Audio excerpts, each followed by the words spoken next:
Say you are listening to Wrestling with Savage, the best podcast in the history of podcasts. Pedigree, 1, 2, 3, Pride say you live as a champ. A last ride straight to hell, a tombstone, a choke slam. Here to give it to you raw. This is Wrestling with Savage. SmackDown, hold the title. This is Wrestling with Savage. Why?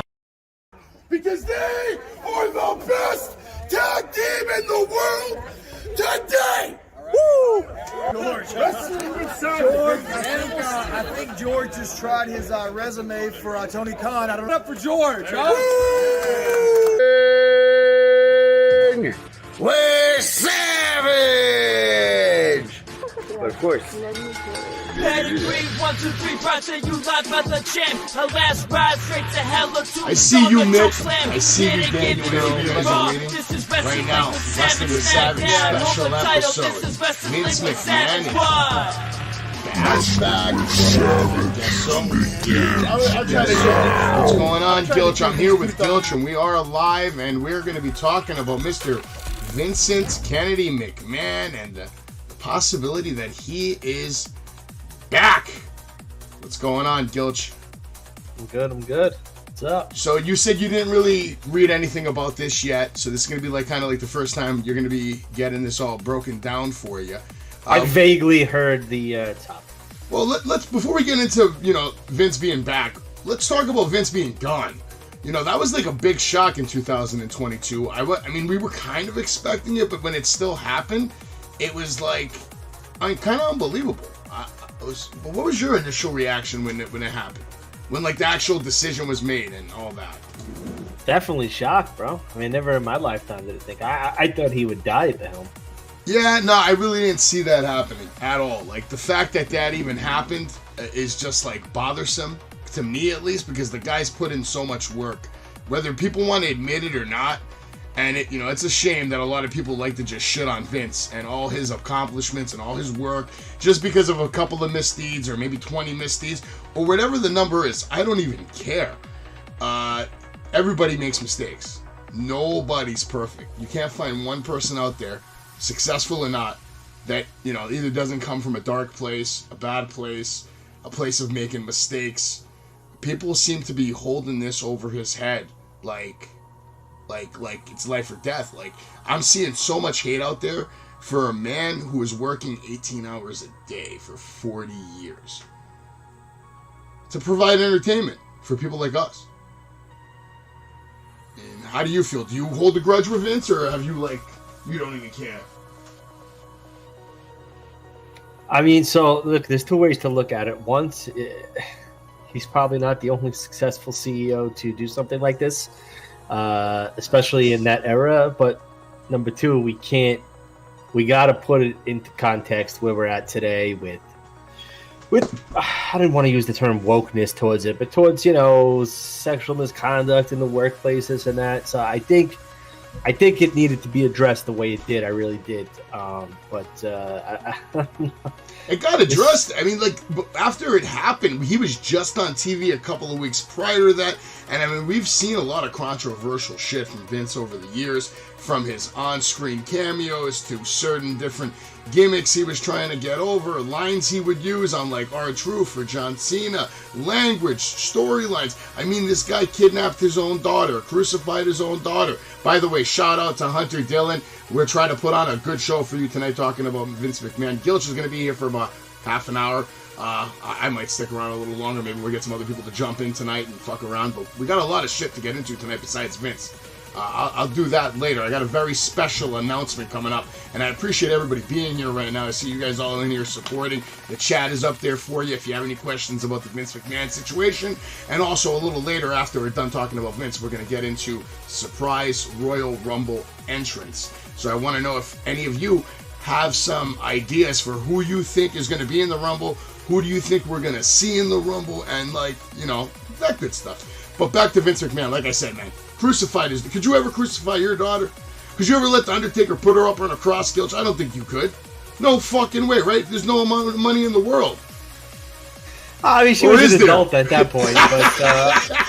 Or is there, Gilch? Or is there? No, we're talking about right now. The age she is, whatever the age that is. We don't have to say it to anybody. But Vince McMahon say, hey, here's $2 million, we're going to put her on the Undertaker cross, she'll be all right. But, you taking that money? I don't think so. I'll tell you, you can put me on there for $5. You get into the thousands, then all right, you got it. I'll do anything Vince McMahon wants me to do, man. I would be the greatest employee in the history of Vince McMahon's life because I would literally run to the store for him, get him a coffee, get him a baguette, bagel and cream cheese, whatever he needs, man. I am there. I am getting it for him. He needs his coffee with milk, no sugar, to this. Maybe he needs 2 fucking equal. Whatever you need, Vince. I get you, bro. And I don't understand why they hate. Let's get into it. All right, Vince McMahon. Basically, the retirement of Vince McMahon doesn't seem to be lasting very long as he is reportedly plotting his way back into the WWE. Now, this is from Fox News. Fox News uses the words plotting his way to get back into the WWE. Let's keep that in mind, because that's a shot.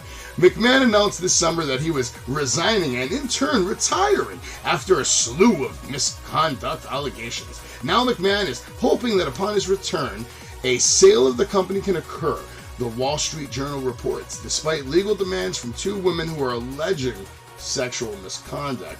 Basically, WWE is right now entering like a critical juncture in its history with the upcoming media rights negotiations, coinciding with increased industry-wide demand for quality content and live events. And with more companies seeking to own their own intellectual property on their platforms, McMahon said in a statement, the only way for WWE to fully capitalize on this opportunity is for me to return as the executive chairman and support the management team in the negotiations for our media rights and to combine that with a review of strategic alternatives. My return will allow WWE as well as any transaction counterparties to engage in these processes knowing they will have the support of the controlling shareholder. So all I see from this is Vince is doing what's best for business. He's not going to let anybody sell his company. What are your thoughts or reaction to everything I just read, Gilch? So the business aspect's kind of funny because I thought with his retirement, I didn't think he could still be the majority shareholder. I thought he had to sell or transfer at least the amount that would have made him a majority, over 51%, to someone else. So I'm a little surprised that I guess you can't force whatever the crime the guy committed. I guess you can't force him to sell stock. But I can't think that him being involved in negotiations to sell the company do anything aside from just complicate it even more. I think financially he'll probably overreach. He'll probably try to have, sticking points where we're selling this, but not this, not the media catalog or this. I could see it getting very messy. The real question is, I guess we'll get into that a little more, but who are the buyers? Who are the buyers? I would assume Disney's at the top of the list. Before I give you the rest of who I think's on top of the list, we did have a question from Sean Trucking. Savage, do all the wrestlers have creative control of their character or only for those that have it in their contract?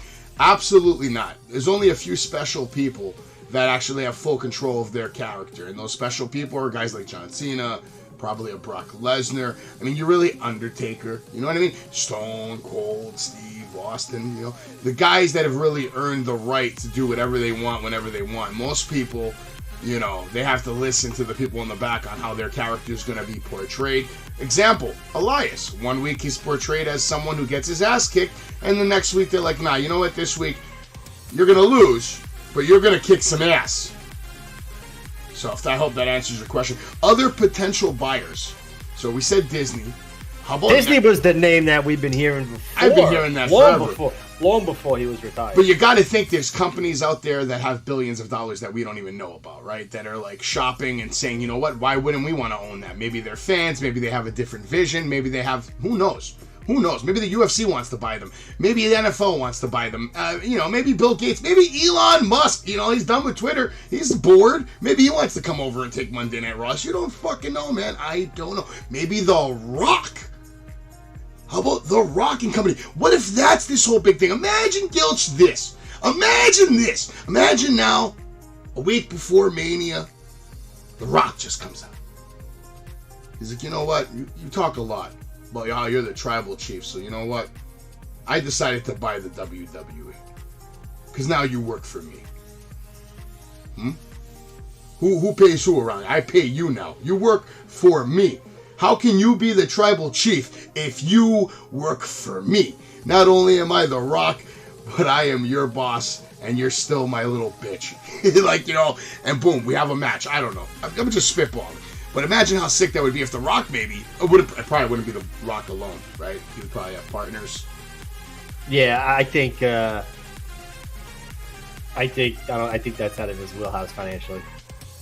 Yeah. Hold on. He's rich. He is rich. I'm pretty sure he's past $1 billionaire at this point. No. He's up there. He's getting there. If he's not a billionaire yet, bro, he's well on his fucking way. Like, he's up there. Net worth is $800 million. Like I said, that's close to $1 billion. It's close. It's close. Listen, that's a fine line. Close is only good in horseshoes and hand grenades. Hey, bro. How close are we to $1 billion? He's way closer than we are. You got to understand, among billionaires, it's a very, very, very, like, if you say you're a billionaire and you're not, that's like a very, like, they don't like that shit. Yeah, but even if you're like $1 right. First of all, I don't think he's saying it's just me. Right, he wanted to get off. Right. Also, I think his last 2 movies kind of flopped, right? So I don't kind of know where he's going in Hollywood. I mean, you never know, man. I mean, there's more from this article right here. It says WWE's live rights for Raw and SmackDown are a large source of revenue for the business, and they are set to expire in 2024. McMahon sees now as the right time to sell because of that. Because obviously there's going to be a lot of people trying to get those fucking rights, and he knows he can use that as leverage to sell the company, because he's going to say, hey, look at all these offers we're getting. They all want it. But only one of you is going to buy it, so make the offer. Vince is smart. This is a smart move. If he's really done with it, he's going to be done with it 100%. He's like, if you don't want me running it, you don't want me doing this, you know what? Fuck all of you. You know what the net worth of WWE is right now? Surprising. I'm sorry. Take a wild guess. $2 billion? So that would have been my guess. Thinking of like sports franchises with some of the franchises, like the Yankees or something, right? Where they've sold this and that. So I just googled it and I got the same answer from 3 different financial sites. $5.24 billion fucking dollars. How much are the Mets worth? They sold for like 2.5-ish. So basically, what you're telling me is that WWE is pretty much worth what the Yankees and the Mets are combined. Yeah. And one of those teams has 27 world championships, by the way. You gotta just throw it out there, man.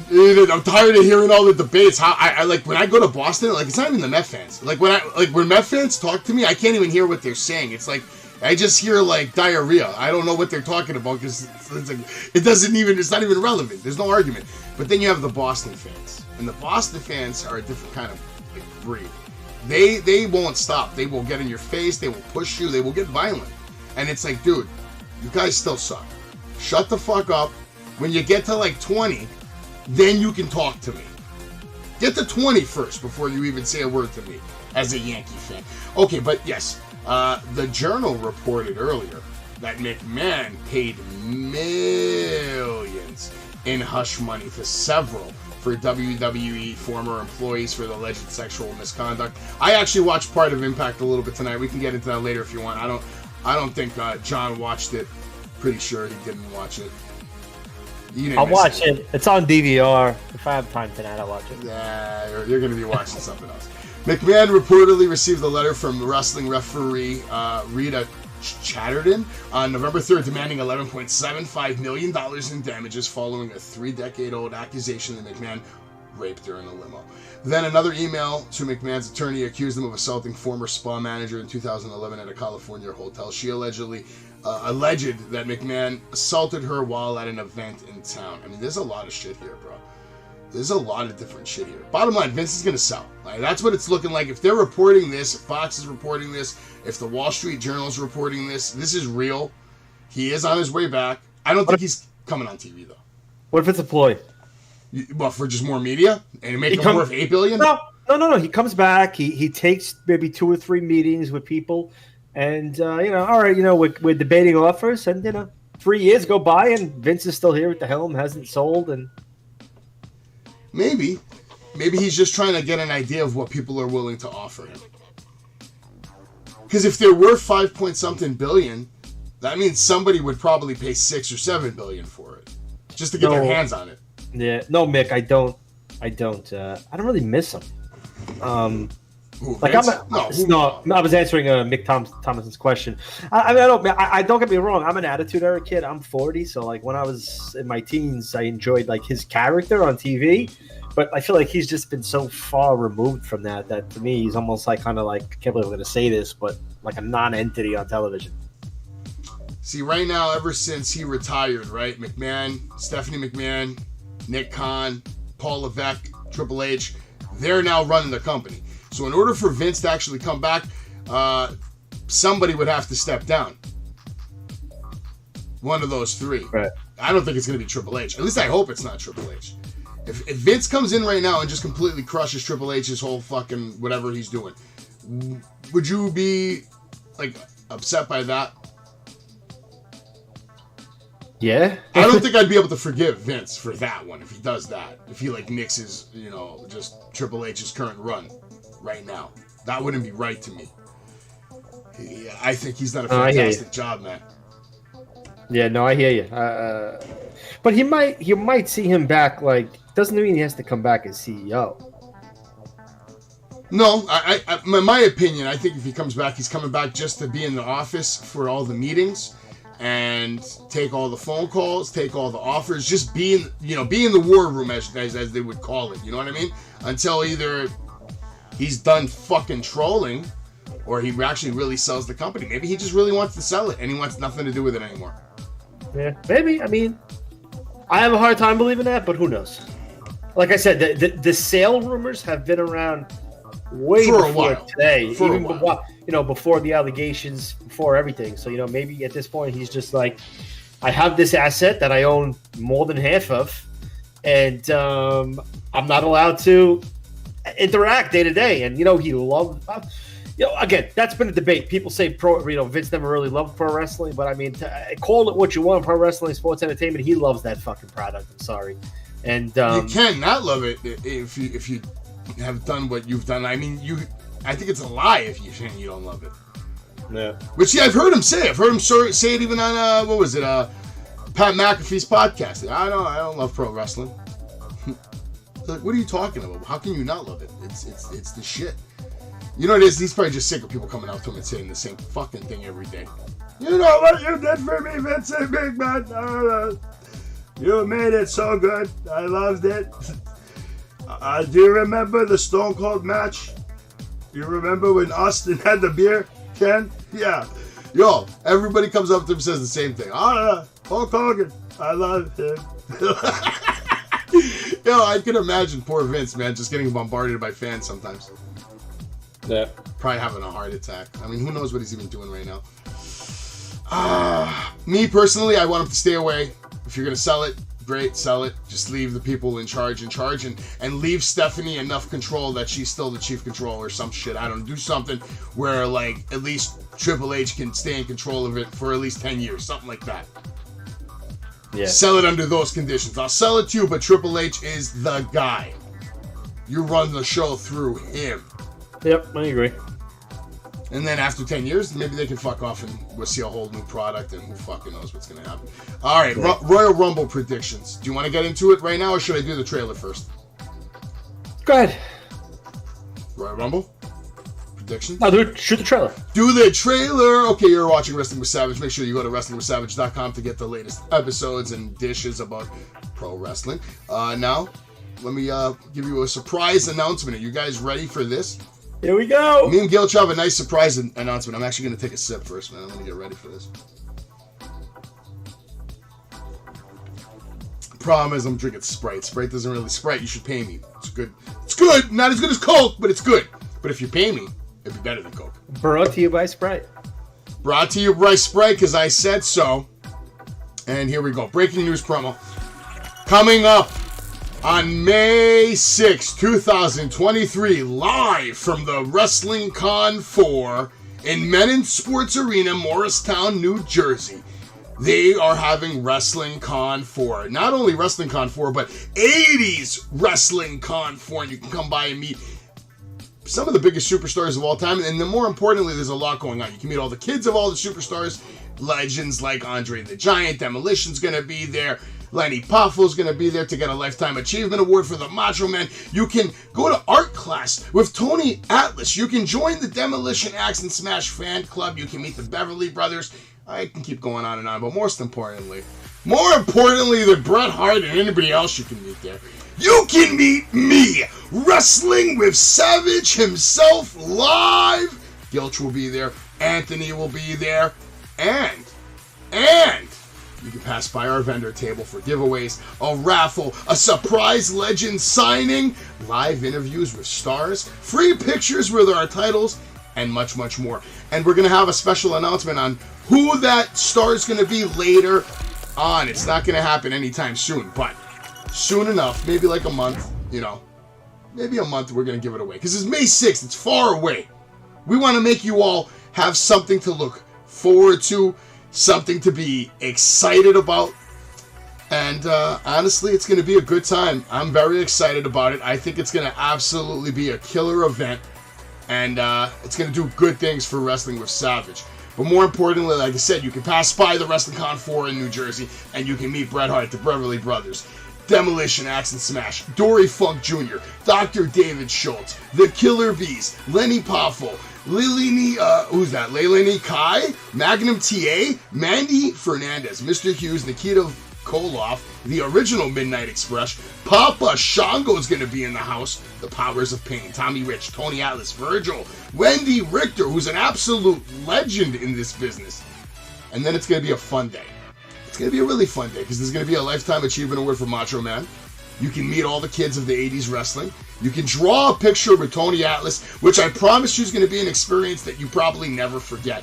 And my personal favorite moment of the day, Busted Open Radio is going to be broadcasting live. So Dave LaGreca will be there, and who knows who else is going to be there. Shout out to Lightning in a Bottle, February 26th. The show that Wrestling Universe is going to be pulling off. It's going to be a good time. After WrestlingCon 4, there also is going to be wrestling, ladies and gentlemen. And you can find out more about that card later. But yes, Wrestling with Savage will have the vendor table up in Morristown. It's going to be a good time. We're going to have a lot of titles on display. And there's going to be, hopefully, a legend with us the whole time. So, don't miss us when we're live. It's going to be good. It's going to be good. Are you excited, Gilch? I am.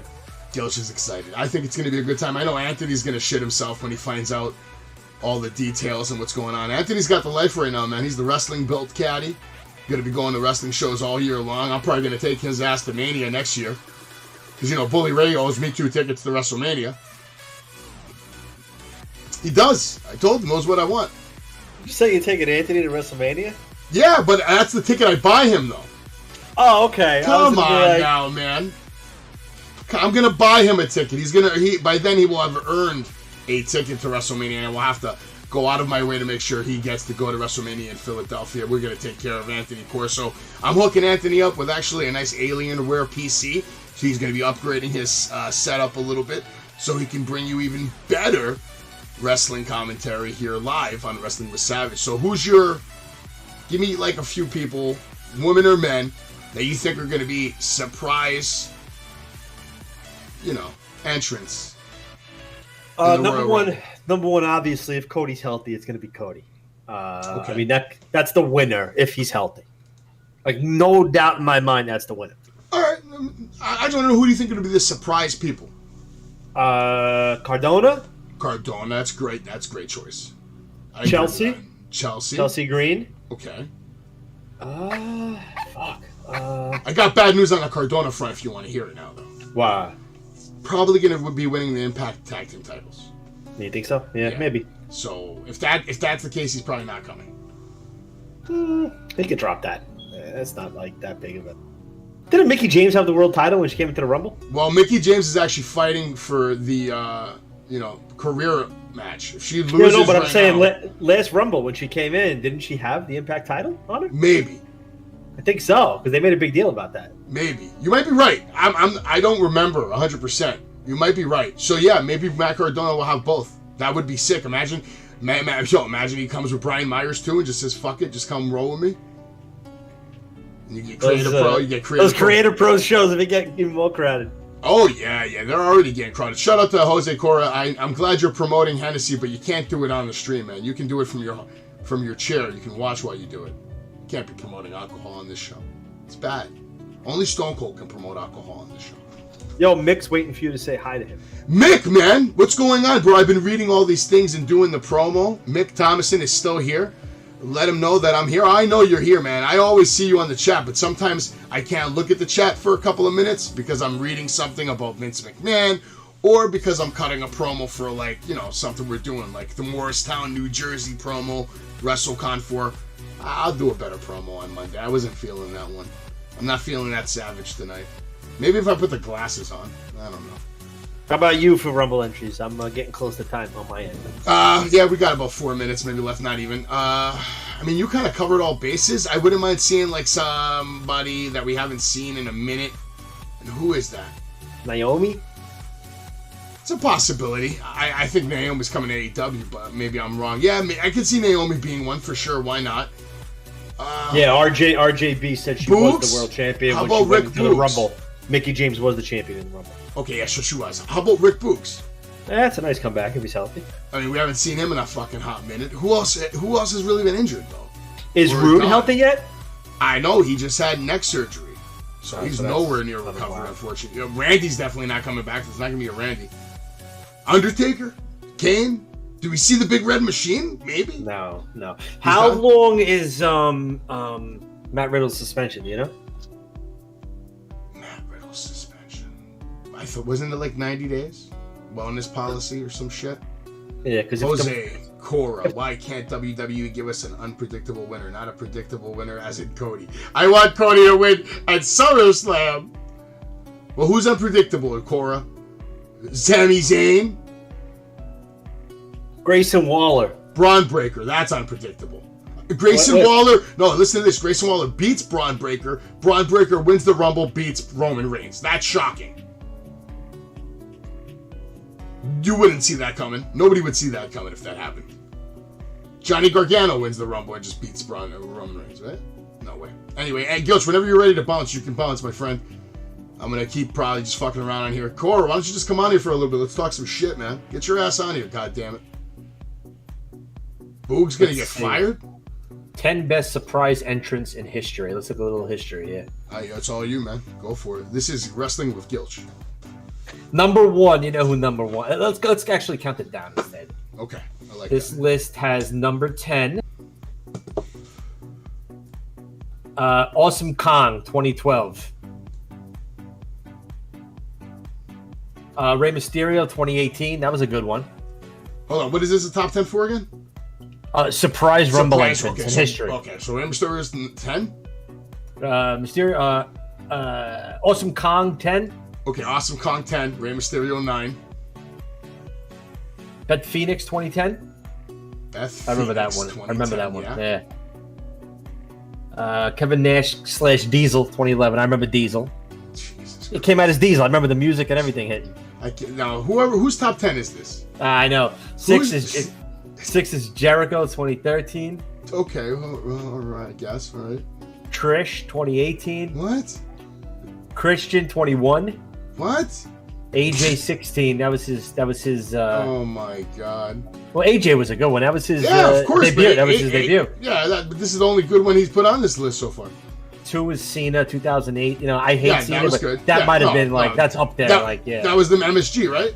Yeah, you thought he was still hurt. Like that was. That's when he eliminated Triple H and won the Rumble. Not a single rumor got out about that beforehand. Yeah, they did it really. That was nice. Number one. You know what number one is? Ric Flair. Think recent, bro. I don't even know. Edge. 2020. For surprise entrance? Yeah.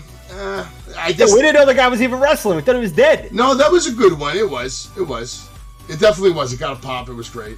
I'm just trying to think. Honestly, is there even better ones from back in the day? I don't even think so. Probably. There's probably. I mean, like way back, probably. I don't know, man. Shinsuke Nakamura wasn't a surprise, right? We knew he was coming in there. He would have been a better surprise, but we didn't get that. Tomorrow, SmackDown. You watching SmackDown? I'll probably watch it like Saturday night. Yeah, DVR that shit.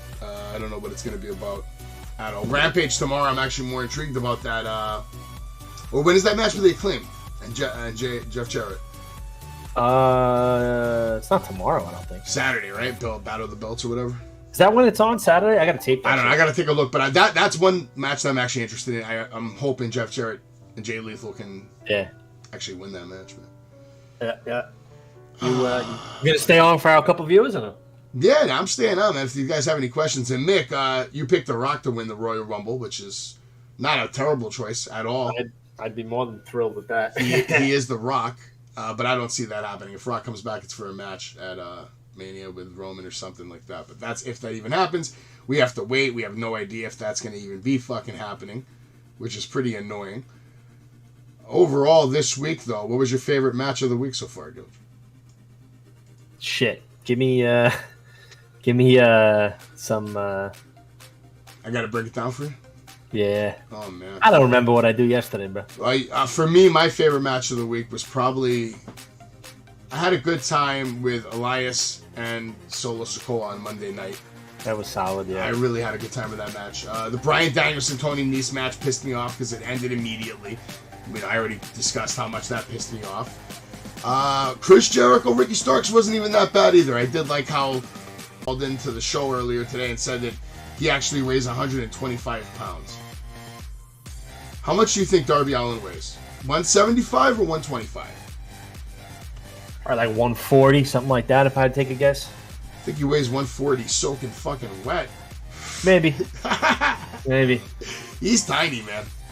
Maybe. But his skill in the ring is like nasty. So I don't mind it, actually. I'm going to retract it not being believable, because if you get into the character, right, if you're a fan of Darby Allin, then I get how it's believable to you, because you like him, you like what he does, he looks cool. Right, small man syndrome and all absolutely, that, man. There's a lot of people on here that would fucking get into that shit. See, if you live, what I'm going to do is I'm just going to start doing screen capture, and I'm just going to like sit here and make some more designs, t-shirts. Word. People can just sit here and watch me. Or not. I gotta go. I got the Bucks calling me. They want me to come on Being the Elite this week. So okay, I got you. Tell them I said hi. Tell Kenny congratulations. Have a good night, man. Yes. Later, guys. I'll put it up. Too sweet. Later, brother. So who's sticking around with me in here? It's just Greek right now. Are we getting anybody else in here? Who wants to be on Wrestling with Savage right now? This is your opportunity to get on Wrestling with Savage live right now. Do you understand what I'm telling you? Who wants to get on Wrestling with Savage? Anybody? Nobody? They don't want to do it. Unbelievable. I'm here. Battle for the Billets is this Friday, so it's Rampage, Jay White versus Okada. Jay, where are you, man? You're not coming on? Well, let me know if you're coming in, because I have to give you like access. So if you do want to come in, just let me know. You got to join the Discord, obviously, otherwise you can't come in. And Sean Trucking, I do appreciate that if you win the Mega Millions, you're gonna, kind of hook it up, man. Full screen. Let's see, where's this other shit? Breaking news promo. Yes, again, it's going down. It's going down. It's going down. Wrestling Con is going down. Wrestling Con 4. 80s I gotta get this promo right. Alright, let me cut a better promo, guys, right now. You guys ready? Let's start again.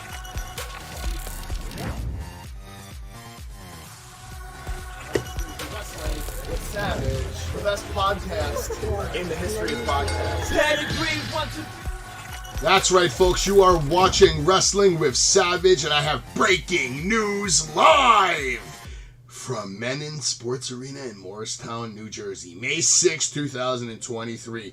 Wrestling with Savage will be live from Wrestling Con 4, where all the 80s legends and their kids will be there.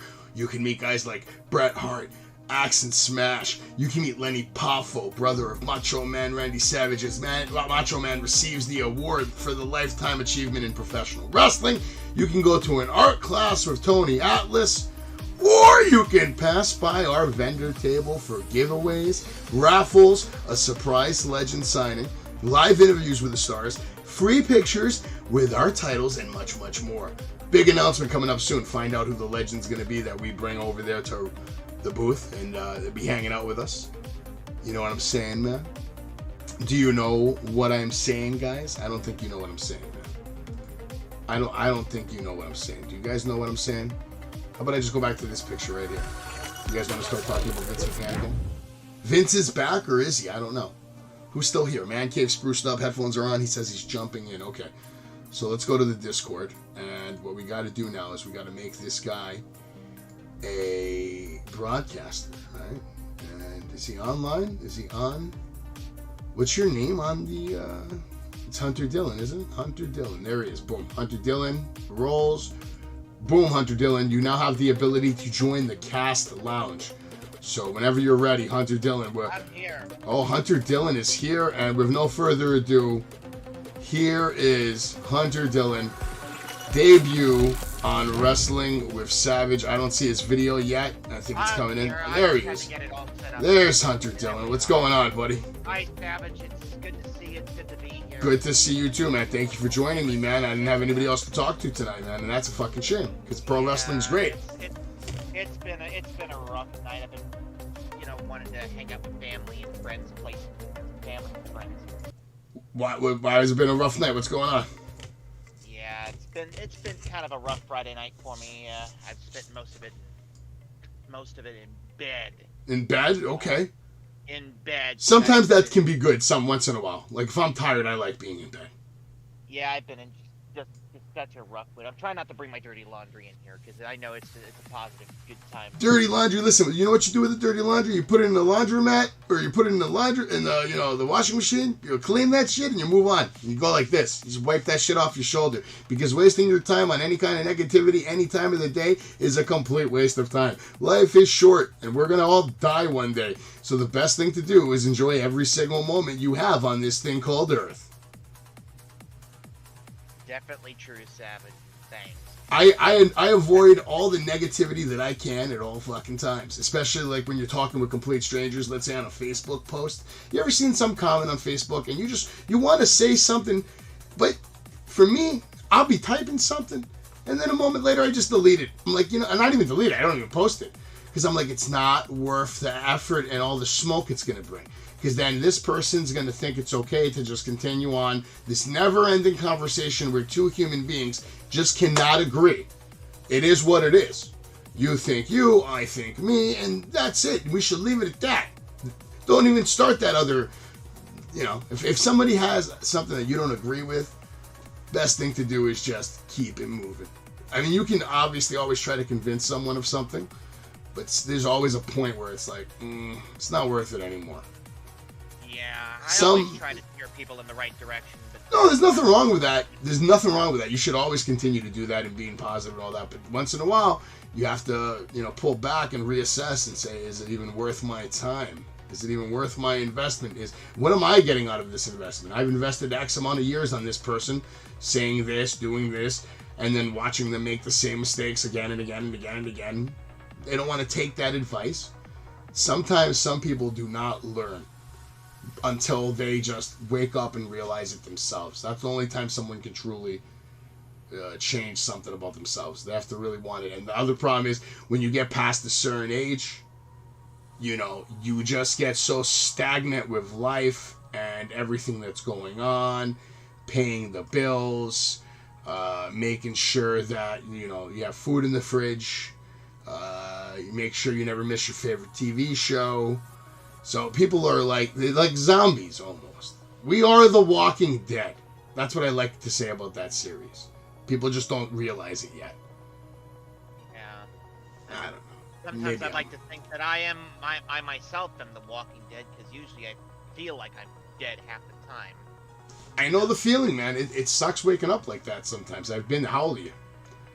I am about to turn 28 in about 2 weeks. 28. All right, I'm going to get back to you in 1 second. I just want to say shout out to Mick Thomason, who's been here from the beginning of the night. We appreciate you. And, of course, Jakey Bakey for being here. Appreciate you, too. Jose, hopefully you're not drinking too much fucking Hennessy. But, yeah, 28, so you're still super young. You got a long road ahead of you before you even hit 30. Yeah. And that's when it starts to really sink in that I'm 30. Yeah. But it's okay. Yeah. Nothing wrong with being 30 or 40. Nowadays, I mean, you got 70-year-olds that are running around like they're 20. Yeah. I mean, look at Vince McMahon, for example. Yeah. Right? Is he not running around like he's a little kid? Having a good old time? Staying up past curfew? I'm surprised he hasn't torn out both his quads again. Maybe he got like bionic ones planted in him. I mean, he's got the money. Maybe Vince has a clone of himself. I don't know. But what are your thoughts on Vince McMahon returning, actually? Don't like it. I mean, I know there's a lot of opinions going around. I personally hope that he's not going to, even think about going back to, like, creative or whatever. Because let me tell you something, Triple H has been doing phenomenal with turning the ship around. Mm-hmm. There's been a lot of bad writing, a lot of bad booking under Vince. When Triple H came in and started just running roughshod and changing everything, that's when I really started watching WWE again on a weekly basis. Raw, SmackDown, NXT, that sort of thing. Heck, I've been even watching the darn, I would call them pay-per-views, but they're premium live events. You can still call them pay-per-views, man. I don't care if they want to change the name in one, you're used to one thing. It is what it is. It's still a pay-per-view. I know they call it a premium live event, but I don't mind calling it a pay-per-view. But I get what you're saying. Yeah, it was hard to watch the program, especially at the beginning of the year. And then last year, there was just so many bad patches of weeks at a time of just bad Monday Night Raws, stale SmackDowns. I mean, SmackDown at one point, to me, was unwatchable this year. And then all of a sudden, it's like more watched than Raw, more talked about than Raw.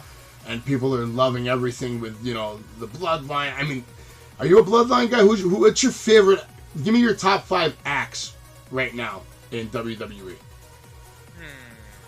Could be a wrestler, could be a faction, whatever. Storylines, whatever it is. Well, Pat McAfee. I know he's not technically... Forget Pat McAfee. You love him, he's great. Yes, I agree, he's the fucking man. But right now on TV, like last couple of weeks, what's doing it for you on WWE television? Street Profits. Okay. Especially Angelo Dawkins, because, man, that guy... Most improved male wrestler of last year. That man has improved so much it ain't even funny. 100%. Sami Zayn, even though he's part of the Bloodline, he's been so entertaining. So you're not big on the Bloodline? No, but I am big on Sami Zayn. Okay. I love him to death. Sami Zayn's very cool. Yeah. Sami Zayn's awesome. He's, I think he's awesome without the Bloodline. He doesn't need the Bloodline. And that's going to be the true test for Sami Zayn. When all this Bloodline shit ends, is he still over? Is he still getting the chance? You know what I mean? Is he still a babyface? And are the people still behind him? If he still has fans chanted for him, he has a good chance of maybe being a champion one day. The fans can make someone a champion. They've done it before. They can do it again. But they got to choose you. Yeah. Do you think Sammy's that chosen one?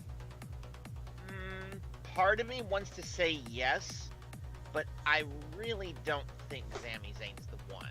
Okay. Part of me wants to think that, but another part of me is like, no, there's no way. Here's a good question for you from Mick Thomason. What was your favorite Money in the Bank cash-in? Mine was Seth Rollins at WrestleMania 31. Mine was the first one. The first one After ever, the okay. Elimination Chamber match, when John Cena won that match, Edge, yes. became the ultimate opportunist. He was the first Money in the Bank Is winner. Edge your all-time favorite guy? No, actually. Who's your top 5 all time? Top 5 of all time. Well, let's see. Number 5 probably would have to be Seth Rollins. Number 4, Sami Zayn. Again, Sami's just completely entertaining. Number 3, we're going back to the old days. Big Boss Man. Okay. Wow. That's out of left field, but great choice. Great worker. Big Boss Man's always been a favorite of mine. He should have been a Number 2, WWE champion, maybe. Number 2, every iteration of D-Jack except for T-Bar, because T-Bar we don't talk about. I've been dumping on Dijak lately, because I know what he can do in the ring. I mean, I was loving him when he was having bangers with Keith Lee. And, I don't think they needed to add this whole character to him, but I understand why, because at the end of the day, characters is what sells merchandise. Characters is what makes money. So, I'm going to give him a chance to really win me over with this character. Because I know what he can do in the ring. You know what I mean? And I don't think it needs to be covered up by a damn character or a gimmick. But the powers that be think otherwise. So I'm going to give him the benefit of the doubt. And I'm going to support Dijak until I just can't no more. I'll do it the other way around. Instead of hating on him, I will support him until I either love him or I can't do it anymore. Mm-hmm. But you put him at number 2. Wow. And number 1, Johnny Gargano. Johnny's always been a big name for me. So, wait, these are your favorite of all time, not the greatest of all time, right? Not the greatest. Okay, so these are just your personal 5 favorite. These are just my favorites of all time. So, who do you think is the top 5 greatest of all time? Top 5 greatest. That's a tough one. You put me in the hot seat here. If you want, I'll give you my top 5. Have you heard my top 5 before? No. Okay, so at number 5, I have Rob Van Dam.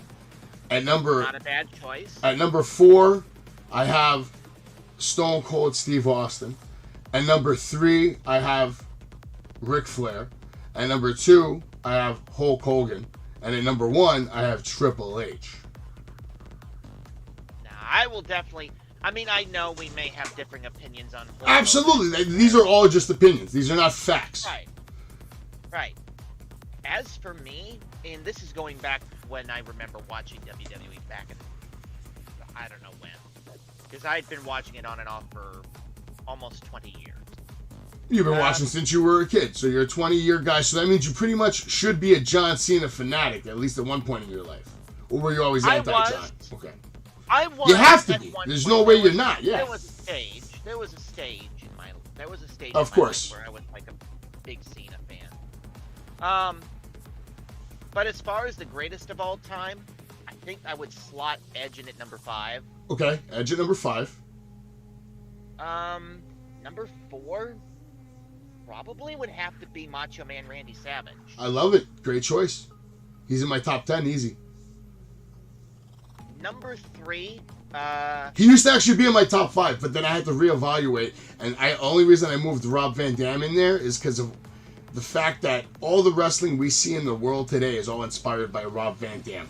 Just like how all the UFC shit was inspired by Bruce Lee. So I would leave it at that. So you have Edge, and who else?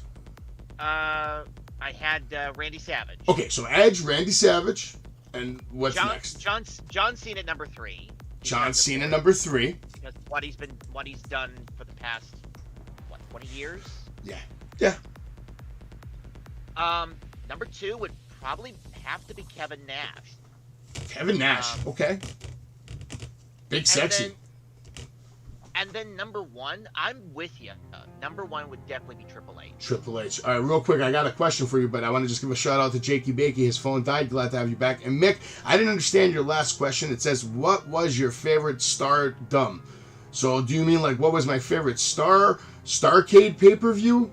Just try to be a little more specific on the question so I know what you're asking me here. And then we have Jakey Bakey's top 5, which is AJ Styles, Shawn Michaels, Rob Van Dam, Stone Cold, and Bret the Hitman Hart. Another solid top 5. But you had a choice for number 2. Who was your number 2 again? Remind me. Your number 1 was Triple H. Your number 2 was Kevin Nash. Kevin Nash. Now, what was your favorite part of Kevin Nash's career? Probably the entirety of his NWO tenure. Did you like him as Diesel or not too much? He was kind of force-fed to us as Diesel a little bit. He was okay as Diesel, but I preferred him as just Kevin Nash. Yeah, no, I agree, man. I felt like the Diesel was kind of over. It was kind of done too fast and just thrown together. But as Kevin Nash and Scott Hall with Outsiders, yeah, they were able to recapture the imagination of the wrestling world and spice it up, I guess you would say, and beat WWE or actually WWF in the ratings for 59 weeks, some crazy shit. All right, so Kevin Nash. What's your favorite Kevin Nash match of all time, then? And give me your favorite Triple H match of all time. It's kind of hard to pick a favorite Kevin Nash moment, but it certainly isn't the finger poke of doom match. I can tell you that much right now. That sucked. Yes, it did. How about Triple H match? For me, it's 3 Stages of Hell with Stone Cold Steve Austin. I would probably have to say his match against Undertaker inside Hell in a Cell. Great choice. They had 2 matches. So either way, I don't think it was 2 Hell in a Cells. I think one was a Hell in a Cell. Yeah, I picked the Hell in a Cell one with Shawn Michaels as the guest referee. I don't know which WrestleMania. So what's your favorite match of all time? Favorite Triple H match? No, just match. Just match. Favorite match of all time. Or like the match that you know you've seen the most. You've watched it like 100 times because it was so good. What's going on, Jake the Tribal Chief? Shout out to you, brother. It would have to be, without the shadow of a doubt, Shawn Michaels versus Razor Ramon in that ladder match for the Intercontinental Championship. That's actually a fantastic choice. That is one of the best matches of all time for me. All time. I'm not gonna put it at a specific number, but it's definitely up there, man. The best match I've ever seen in my life of all time was Stone Cold Steve Austin versus Bret the Hitman Hart at WrestleMania 13. I thought that match... The submission match, right? It was like... I think it was like an I Quit match. Or it might have been just a no DQ match, because I know they were hitting each other with everything. If you never saw that match, you should definitely go back and watch it. It was... it's a match that I tell aspiring wrestlers to watch if they want to learn how to wrestle in this business. Because that match will teach you everything you need to know in 40 minutes. About selling, facials, storytelling, psychology, working the crowd, working the ref, working the ring announcer, working everything. Just fucking with people's emotions. You know? And then the ending. The way Stone Cold sold passing out. His facials while the blood was dripping down his face. I mean, that match was on another level. As far as entertainment purposes, the most entertaining match I've ever seen in my life, ever, was Hulk Hogan versus The Rock at WrestleMania 18. What that match did to human beings that night, in that arena, or that, not even arena, in that stadium, something we may never ever see again. Yeah, that crowd was just absolutely deafening. Insanity.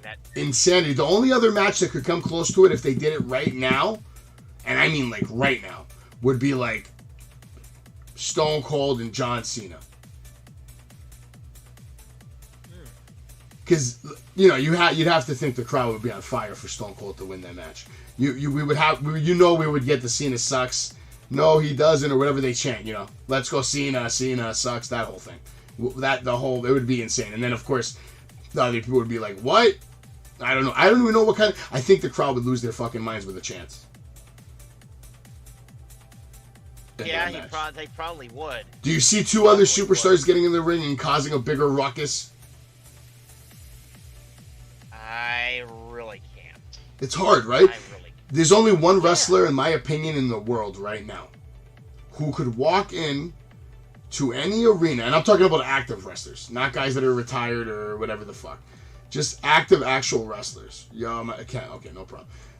One of my friends messaged me on Discord, I checked it. To walk in the ring and steal the show in any arena, in any company in the world, Seth Rollins. I feel like Seth Rollins right now could walk into any arena, any show, any company in the world with the 2 best wrestlers in that company having a match in the middle of the ring. And everyone would stop watching the match and start serenading Seth Rollins. Do you disagree with that statement? I would definitely agree. He's got it. Imagine this. Kenny Omega, Bryan Danielson having a banger match in AEW. Right? Everyone's losing their fucking minds. Seth Rollins' music hits. He's coming down the ramp. You're telling me everyone in that arena isn't going to turn and look at Seth and start serenading him? They definitely would. I mean, the crowd would probably... They'd probably rock the Richter scale. I would. You know what kind of wrestling fan I am? I'm the kind of fan that I'm the guy that starts the chants in the arenas most of the times. I'm that guy. You're the leader, I'm the follower. I usually tend to start the good chants. The shut the fuck up chants. Holy shit chants. I'll be the first one to start screaming holy shit. When there's a holy shit moment that's worthy of my time. You big on old companies like ECW, NWA? What do you watch mostly? For me, Yeah. as far as not like Impact or WWE or anything, I'm usually into NWA. I mean, I know Billy Corgan's been kind of. No, big shout out to NWA, man. They've been doing some great things, man. Their product shines sometimes. Yes. One of my favorite wrestlers in NWA, Dak Draper. I don't know if you've seen him perform or not. He is a freaking behemoth. I've seen highlights. I don't think I've seen a full match of him yet, but I've seen clips. I think he's like 6'5", 6'6", 240 some odd pounds. That man can move. Yeah, I've seen it from the clips. Yeah, it's scary, man. I'm wondering if we're going to see Bronson Reed again. We haven't seen him on Raw since that time he came out and helped The Miz out. If you remember a couple of weeks ago, Bronson Reed made his debut again. You're not a Bronson guy? You don't like him? I mean, I'm not. I mean, I don't hate him. I'll just say this: if you didn't see the replay of him doing that splash, just really pay attention to the way he climbs the ropes and does that leap with 1 foot off the top rope. He is literally the reincarnation of Bam Bam Bigelow with hair. Fair enough. I mean, obviously, I don't hate him. I'm just not big on him yet. Maybe no, of course. How can you be? He just arrived, man. How about Braun Breaker? You big on Braun Breaker? What if Braun Breaker loses to Grayson Waller on Tuesday night, then comes in, wins the Rumble, and then beats Roman Reigns at WrestleMania? What do you think about that? I don't think I could see him doing Can't that. see it. It would shock you, right? It would.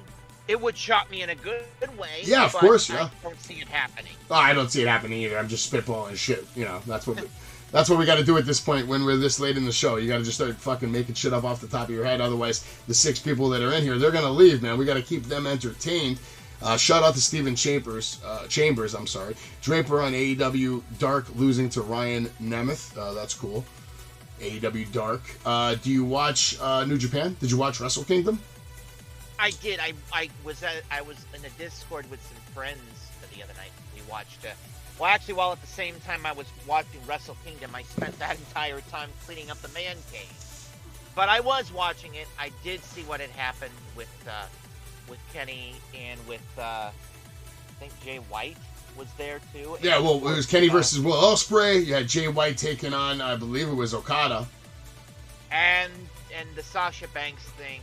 Don't get me started on that. What was your favorite take? Oh, well, no, that's a hot topic. Tell me, what was your take on Monet? And you know what? If you can, tell it to me in your most savage possible way. I want to see you have pump up the intensity just 1 notch for me. It doesn't have to be a lot. Just give me some intensity. I want to hear you. What does it sound like when you get like fucking pissed about something? Are you pissed about Mercedes Moné? That debut sucked. Yes. You didn't like it. Okay, great. Give it to me. No. Why didn't you like it? Just the whole hype about it with the whole rumors going on Twitter and everything. And then to see her come out and completely botch. And then I think it was the promo afterwards where she kind of, I don't know if she was slurred or whatever, or using an accent or whatever, but it was just didn't do it for you. No. And I love Sasha Banks in WWE, except for when Michael Cole always says it's boss time on the microphone. That kind of. Yeah, I kind of like one of my friends' takes on this, man. One of my friends, ABJ, who he's done a couple episodes with me. I've been on a couple of projects with him. His take was that Sasha is used to the WWE system, and when some wrestlers get used to that system, it's hard for them to adjust to anything else. So I guess we're gonna have to wait until what is it? I think Fight in the Valley or something in February. She's gonna have her first actual match. So I'm saving judgment for Miss Banks until we get her first match. The debut was mediocre to me. I would have liked seeing much more. I will say this: she did look like physically how she looked, how her hair looked. She looked like $1 million. No denying that. But then the promo and everything else, I wasn't sold on it, and there was no real physicality. We didn't get a match.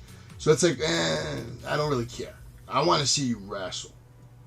I want to see what you're going to bring to the ring. Because at the end of the day, that's what this is. This is a wrestling show, and you didn't wrestle. So I don't care. It's not a, hey, I'm going to come talk show. No, this is This is Wrestle Kingdom. She should have been booked to wrestle. I agree. If she would have wrestled, there would have been way more pop in the show, man. Absolutely. I would wholeheartedly agree. See, Steven Chambers agrees with me too. He thinks that it's up in the air right now with Banks.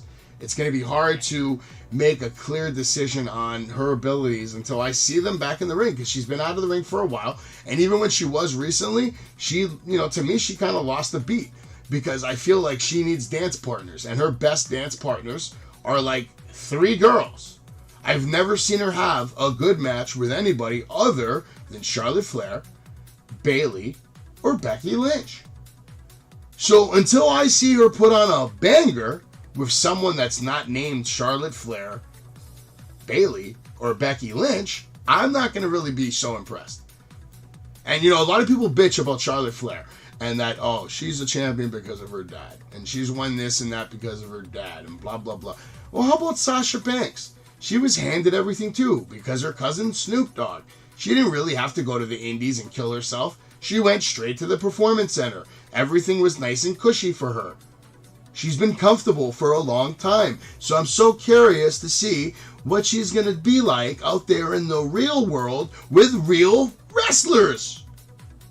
I am too. I'm very, very curious to see how this goes. Who aren't being told how to do the match and how to book this and how to book that. Everything in WWE's done for you. Like, they take care of you. They talk to you. They prep you. They cut your promos for you. They pretty much, for the most part, they tell you what they want in the match. They might not tell you the whole match, but they'll tell you what kind of match. They want, it to be more one-sided, one less-sided. Maybe they want an equal match. And then there's a couple of high spots that they might call out on you and say, we need you to be on this camera here for that commercial break.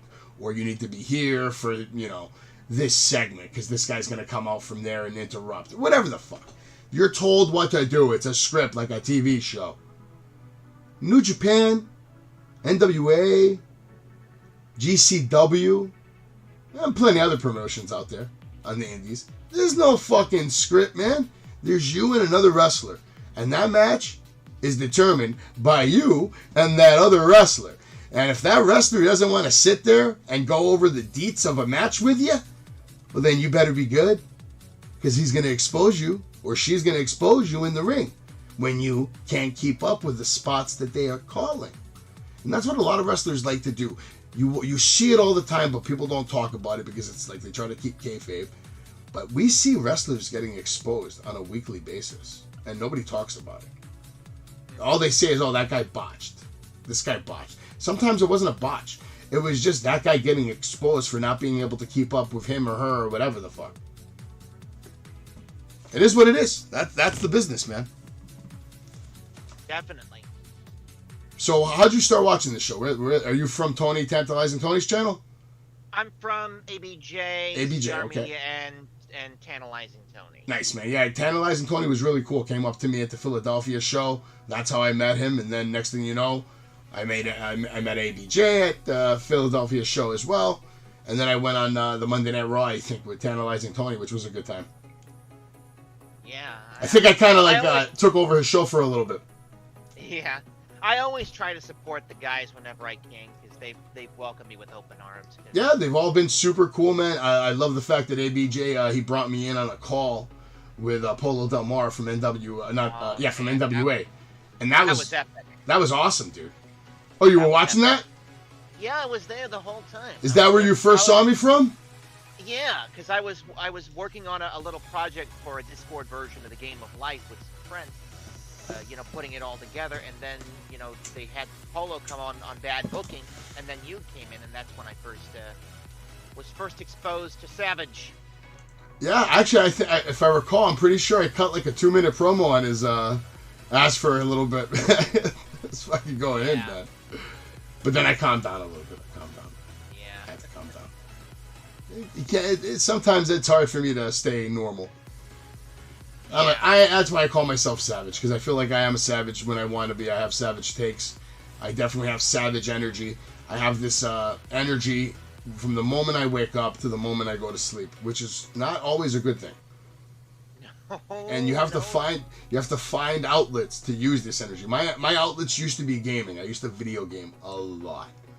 I mean, 22-hour nights when I was single and not married. Yeah, I used to stay up 48 hours straight sometimes.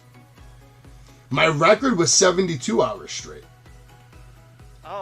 I couldn't even do a 72 hours like streamathon on Twitch, let alone game for that long. Yeah, no, and the thing is, back then there wasn't even a Twitch, like, or at least if there was, I wasn't using it yet. This was Gears of War 3 at the time, and I didn't care about that. You know, my mind was like, I just want to play, I want to have fun, I want to kick ass. I was actually ranked #1 in the world in Team Deathmatch for Gears of War 3. Like I said, I was playing the first night.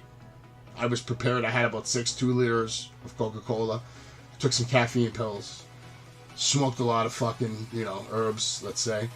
Did what I had to do to make sure I got through the first 3 days. Then I passed the fuck out for a while. I was out about 20 hours. And then I woke up and I started a cycle of playing. And don't forget now, I quit my job like a week before. My boss is like, what happened? Where are you going? I was like, I'll be in Jacinto. He didn't understand what that meant, but that's a map in Gears of War that's famous. So I was just fucking with him.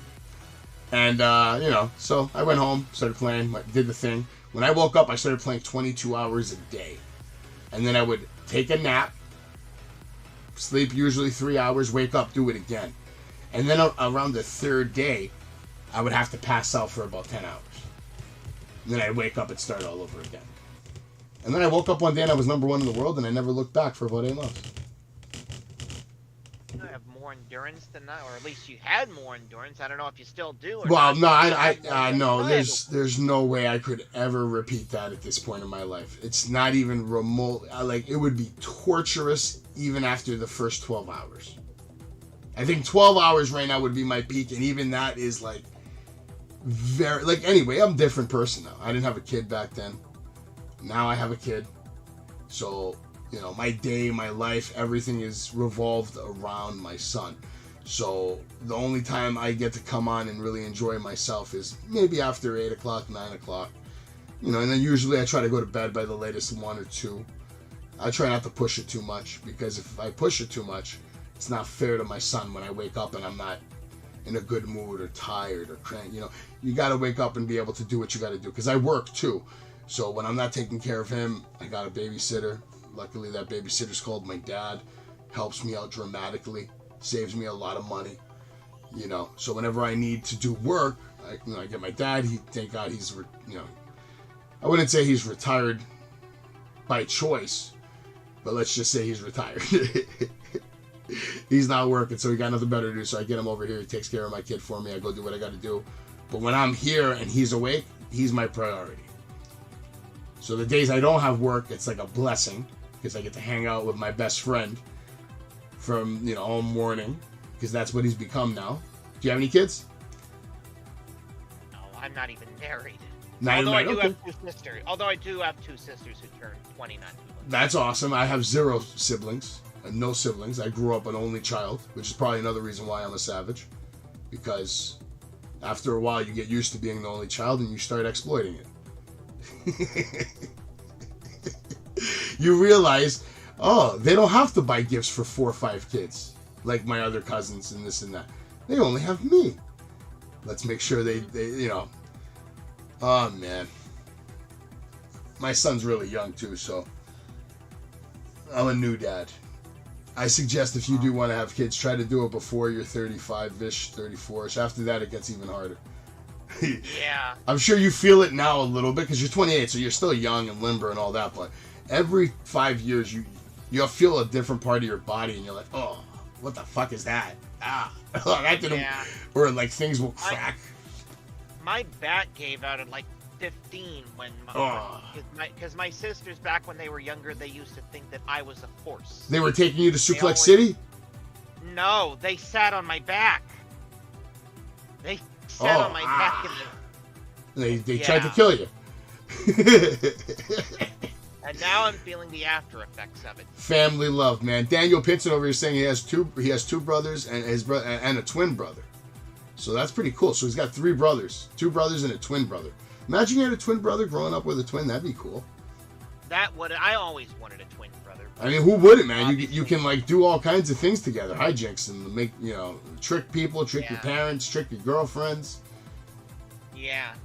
Unfortunately, I never got a brother, but my Twitch family and my YouTube, I know, my Twitch family, my YouTube family, ABJ and Chase and you and all of them, they're like brothers to me. So, that's awesome. Yeah, I never got a brother. I used to ask for a brother every day. I know that for about 5 years, and then I realized that wasn't going to happen, so I just stopped. Okay, I ain't getting one. It's over. But that's why I was so into wrestling. My first. What's your first memory of professional wrestling? Surprisingly, it was in WCW. I started watching WCW before I watched WWE, the whole thing with the NWO. Nice. So NWO was your first experience with pro wrestling? Yeah, this was when I was about 2 or 3 years old. And you saw the whole formation of it, right? Around 1997, 98. I was too young to really comprehend what was going on. But what was your take initially when you first saw it? Like, because you're watching it as an organic viewer that has no idea about Hulk Hogan. You have no idea about Diesel probably at this point. You probably have no idea about Razor Ramon, right? You don't know Razor Ramon. You don't know Diesel. Right. You don't know Hulk Hogan. So you're seeing Kevin Nash, Scott Hall, and Hollywood Hulk Hogan, right? What's your initial take to that? My initial take was, number 1, what am I watching? Number 2, this is really cool. So you didn't know what you were watching, but you knew it was fucking cool. I was 2 or 3 years old at the time, so I didn't even know. I'm usually usually my television viewing usually consists of game shows. I usually watch, and I still to this day I usually watch Wheel of Fortune and Jeopardy every night. So wrestling was new to me around that time. Yeah, my grandmother watched Wheel of Fortune every night of her life as long as she was in America. That's how she actually learned how to speak English, with Wheel of Fortune. So there you go. I always, most people learn, most children learn their ABCs, their 1, 2, 3s, and their colors by watching Elmo and Big Bird on Sesame Street. Not me. I learned mine with Pat and Vanna. Yeah, hey man, it makes sense. It's funny too, like, my son doesn't really like a lot of real TV, like if the news is on or something like that. He doesn't care. He doesn't pay attention to it. But if Family Feud is on, he can't take his fucking eyes off Steve Harvey, man. And that big blue board. He sees that big bald head and the big blue board, and he hears the little dings. He goes fucking nuts. I can't explain it. I mean, I like Family Feud too. That's one of my more. I have more fun with that show. Like Wheel of Fortune's very cool, but I think my grandma kind of forced it on me so much that I kind of hate it. A little bit secretly. Yeah. You know what I mean? Because she didn't force it on me when I was a kid. It's like when I was older. She said, "Oh, sit and watch Wheel of Fortune with me." I'm like 13. I'm like, I don't give a fuck about Wheel of Fortune. I want to play Final Fantasy. Whatever the hell I was playing at the time. What was your first video game system?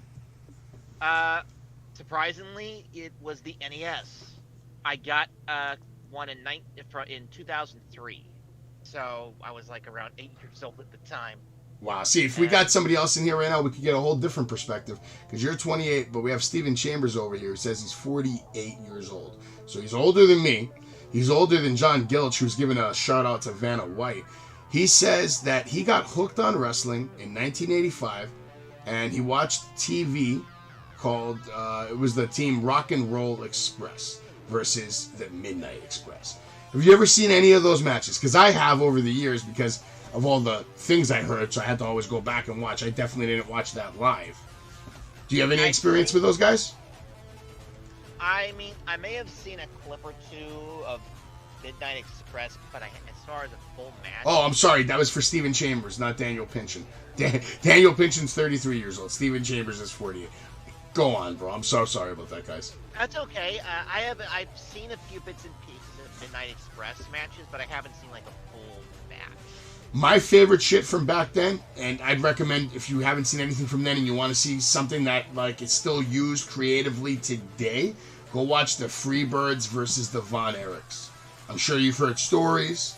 Bro, they had I've heard about the Von Erichs. legendary matches and legendary feuds. Kerry Von Erich, I mean, all the Von Erichs were all brilliant in the ring, but the Freebirds were like a sight to behold. They were the New Day before the New Day, all right? They were the original trio. They were like the original NWO. They were like groundbreaking. They were the first ones to really come in with like this crazy rock and roll music, do whatever we want attitude, partying on the TV screen. This is things that you didn't do in the 70s. Like in the 70s, everything was about honor and respect. And don't get me wrong, there was heels and shit like that. Another good person that you should look up too. You know who had some crazy matches back in the day and is arguably the greatest wrestler in the world? If you go to Memphis, Tennessee, there's only one thing bigger than Elvis Presley, and his name is Jerry the King Lawler. Because in Memphis, Tennessee, there's two kings, and don't get it twisted. Jerry the King Lawler is just as big as Elvis Presley in Memphis, Tennessee. Yeah, so I've heard. Yeah. You ever seen any old school Jerry Lawler matches? Did you ever see his feud with Andy Kaufman, the slap on David Letterman? I've seen the Letterman bit. I have seen a few of Lawler's matches. Unfortunately, those I've seen were, on Raw.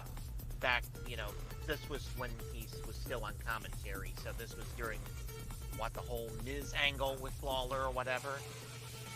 But as far as the whole feud with Andy Kaufman, yes, I did see the Letterman bit. I've seen a few bits and pieces of that. I'll put it to you like this as far as Memphis wrestling goes. Anything that you've seen done on WWE television over the past 30 years, it was done in Memphis first. Every gimmick, every match, every kind of storyline, cut your hair match, career match, pink slip on a pole match, dog collar match, no DQ match, Iron Man match. I mean, we're talking about guys that were putting on Iron Man matches like it was an exhibition, okay? This is what wrestling was back in the day. This Iron Man match wasn't even a big deal, and it didn't become a big deal until Vince decided to make it a big deal and, build it as such. Oh, it's the hardest, it is the hardest match. It is, if you're not in shape. If you're in shape, it's a cakewalk. If you have the right dance partner. Because half the match, you're literally just holding a hold, and you're wrestling. So if you know how to do it, it's if you're in shape. If you're not in shape, then yeah, it's like for me, ain't happening.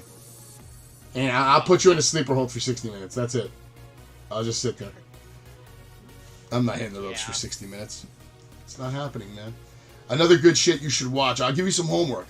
So this way, next time you're on Wrestling with Savage, I'll ask you what you thought about the Freebirds versus the Von Erichs. And I'm also going to ask you about... Let me give you something good to watch. Have you ever seen WrestleMania 12? I believe I have, yes. Do you remember Goldust versus Roddy Piper? Oh man, that was such. If I remember correctly, wasn't that the parking lot? Yeah, it was all over. It was all over the arena. That was such a good match. And they played like a joke with the whole O.J. Simpson trial with the white Ford Bronco. They had to chase down all that. It was a great match. The whole thing was a great match. That was a wonderful. That's one of my personal favorite matches of all time. Actually, I believe it was Roddy Piper broke his hand on Goldust's head. Ooh. Because he was trying to bust Goldust open, and he just hit the wrong part of the head and broke his hand, and still finished the match. Wow. He didn't know about that. So that's another good reason why I go back to watch them. Sometimes that's a great reason to go back and watch matches, because sometimes you find out things about a match like years later, and then when you go back and watch it knowing the fact, it makes it so much more entertaining. Have you seen Stone Cold versus Vince McMahon? Of course I've seen Stone Cold versus Vince McMahon.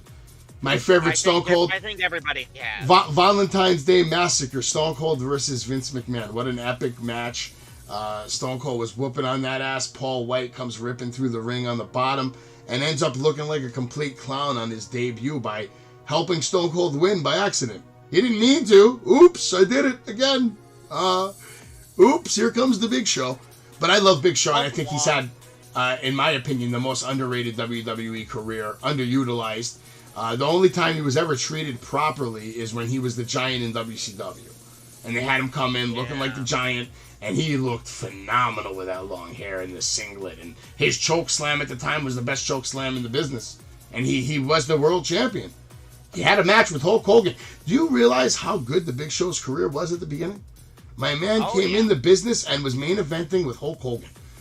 Who else does that? Who else debuts in the main events with Hulk Hogan? Not a lot of people. I don't think anyone ever has. Ever. I think he's the only one to ever do that. That's a big accomplishment that I think a lot of people don't give the Big Show credit for, man. That is complete insanity. If you really think about the scope of what that means, it's insane.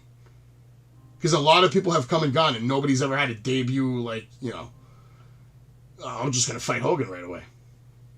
Mm-hmm. Who gets that? I guess the Warrior got it, but, I guess he already fought Hogan in WrestleMania 6. Another one of my all-time favorite matches. That arena was also Maniacs that night. And Edge, your boy Edge, was in the crowd that night. That's right. He felt that intensity, because that was a big match, man. You had Hulk Hogan, who was booked like a god, Ultimate Warrior booked like a god, and you had two gods meeting in the ring for the first time in a long time. Because the last time that happened was probably, I would say, Hogan and Andre the Giant. Because Hogan was looked like a god, and so was Andre. Or you could say Andre was the god and Hulk was the god killer. Pretty much. Something like that. Even though Andre had already been slammed many times before that slam. I don't know if you knew that. Right, I think Big John Studd slammed him. Kamala, yeah, I think Kamala was the first one to ever body slam Andre the Giant. Could be wrong about that. Yeah. But I've seen it. And I want to give you homework for one more guy. I want you to go back on YouTube when you're really bored one night, you got nothing cooking, nothing going on, and I want you to go find a classic. Just type in Buddy Rogers. It should be the first or second match. Oh, the original Nature Boy. Yes. Go and watch a match from the 60s for shits and giggles, and I want you to come back and tell me how physical you felt it was. All right. And then compare it to modern day wrestling and laugh a little bit at what, wrestlers complain about today. Because you don't even know. You don't even know what wrestlers had to go through in 1960. Exactly. I mean, wrestling was a whole different thing back in the 50s and 60s. So it really was. I mean, this is a time in society where everybody didn't think it was real. They knew it was real. There wasn't no conversation, oh, is it fake? Is it this? No, these people thought they were really killing each other in this ring. Sometimes they actually were. Did you ever see that match with Antonio Inoki where the guy didn't want to sell for him? And then he started beating the shit out of him? I don't think I have. I may have, but it might have been. I'll try to find it later. I'll put it in the Discord. It's pretty gruesome. This big, very... I don't want to say fat, but I guess I'll say it. Big fat guy did not want to sell for Antonio at all. And he started hitting him with these stupid chops and elbows, and Antonio got fucking tight and just started beating the fuck out of this guy. And then he got him to the point where he's on the floor, knocked down, and he's just stomping his head in. Oof. Yeah, very nasty. They didn't mess around back in the day. And in Japan, they still don't mess around. And that's why I'm so curious. We come full circle back to Sasha Banks. They don't mess around in Japan, girl. No, they do not. You better come with your A game because I think she's going to be leaving with a broken fucking nose. Let's hope that's not the case, but let's hope she at least improves. So Stephen Chambers asked, he said Kamala did slam Andre. And he's bringing up Original Sheik in the 70s and early 80s. And yes, Original Sheik was a god. He was a badass, very strong, Olympic champion. He had world records in certain things. Bob Backlund's another one that was super tough. Bruno Sammartino's another legend. That his record may never even be touched. I mean, I'll say this. If Roman Reigns doesn't lose at WrestleMania this year, he has a chance to beat Bruno Sammartino. Because if he doesn't lose this year, then I don't think we see Raymond lose the title for 3 years at this point. Yeah. That's probably the only chance that anyone will ever have to break Roman's. Yeah. And Daniel Pinson over here was asking me, and I'll ask you first. Do you like the King of the Ring when Stone Cold Steve Austin won? I was not old enough to watch, or no, I didn't get to see that match because obviously we didn't have cable or pay-per-view at the time. Great, because I saw it live. I saw it live. And let me tell you what I thought of the tournament. All right? Who's asking this? Daniel? Daniel Pinches. That King of the Ring tournament was the biggest fucking joke in the history of the WWE as far as the competition and the matches involved. Because as soon as you see the lineup, you're like, yeah, Stone Cold's definitely going to win this shit. Jake the Snake is like 1 foot in the grave. Everybody else in there, it was like a joke. They're like, no way. We all knew Stone Cold was going to win. But what we didn't know is what he was going to do after he won. We didn't know he was going to go and cut the greatest promo maybe in the history of the business, embarrass Jake the Snake Roberts, create multiple catchphrases, and instantly, like, it was like watching a man light up on fire on TV. It's like you could almost see the flame around his shoulder and head. That's how hot he was that night. Yeah, that whole tournament was mediocre, but that promo was everything. That promo was everything. It was his whole career was defined by that promo. But he did have other good promos. One of my favorite Stone Cold promos isn't even from WWF. It's from when he was in ECW.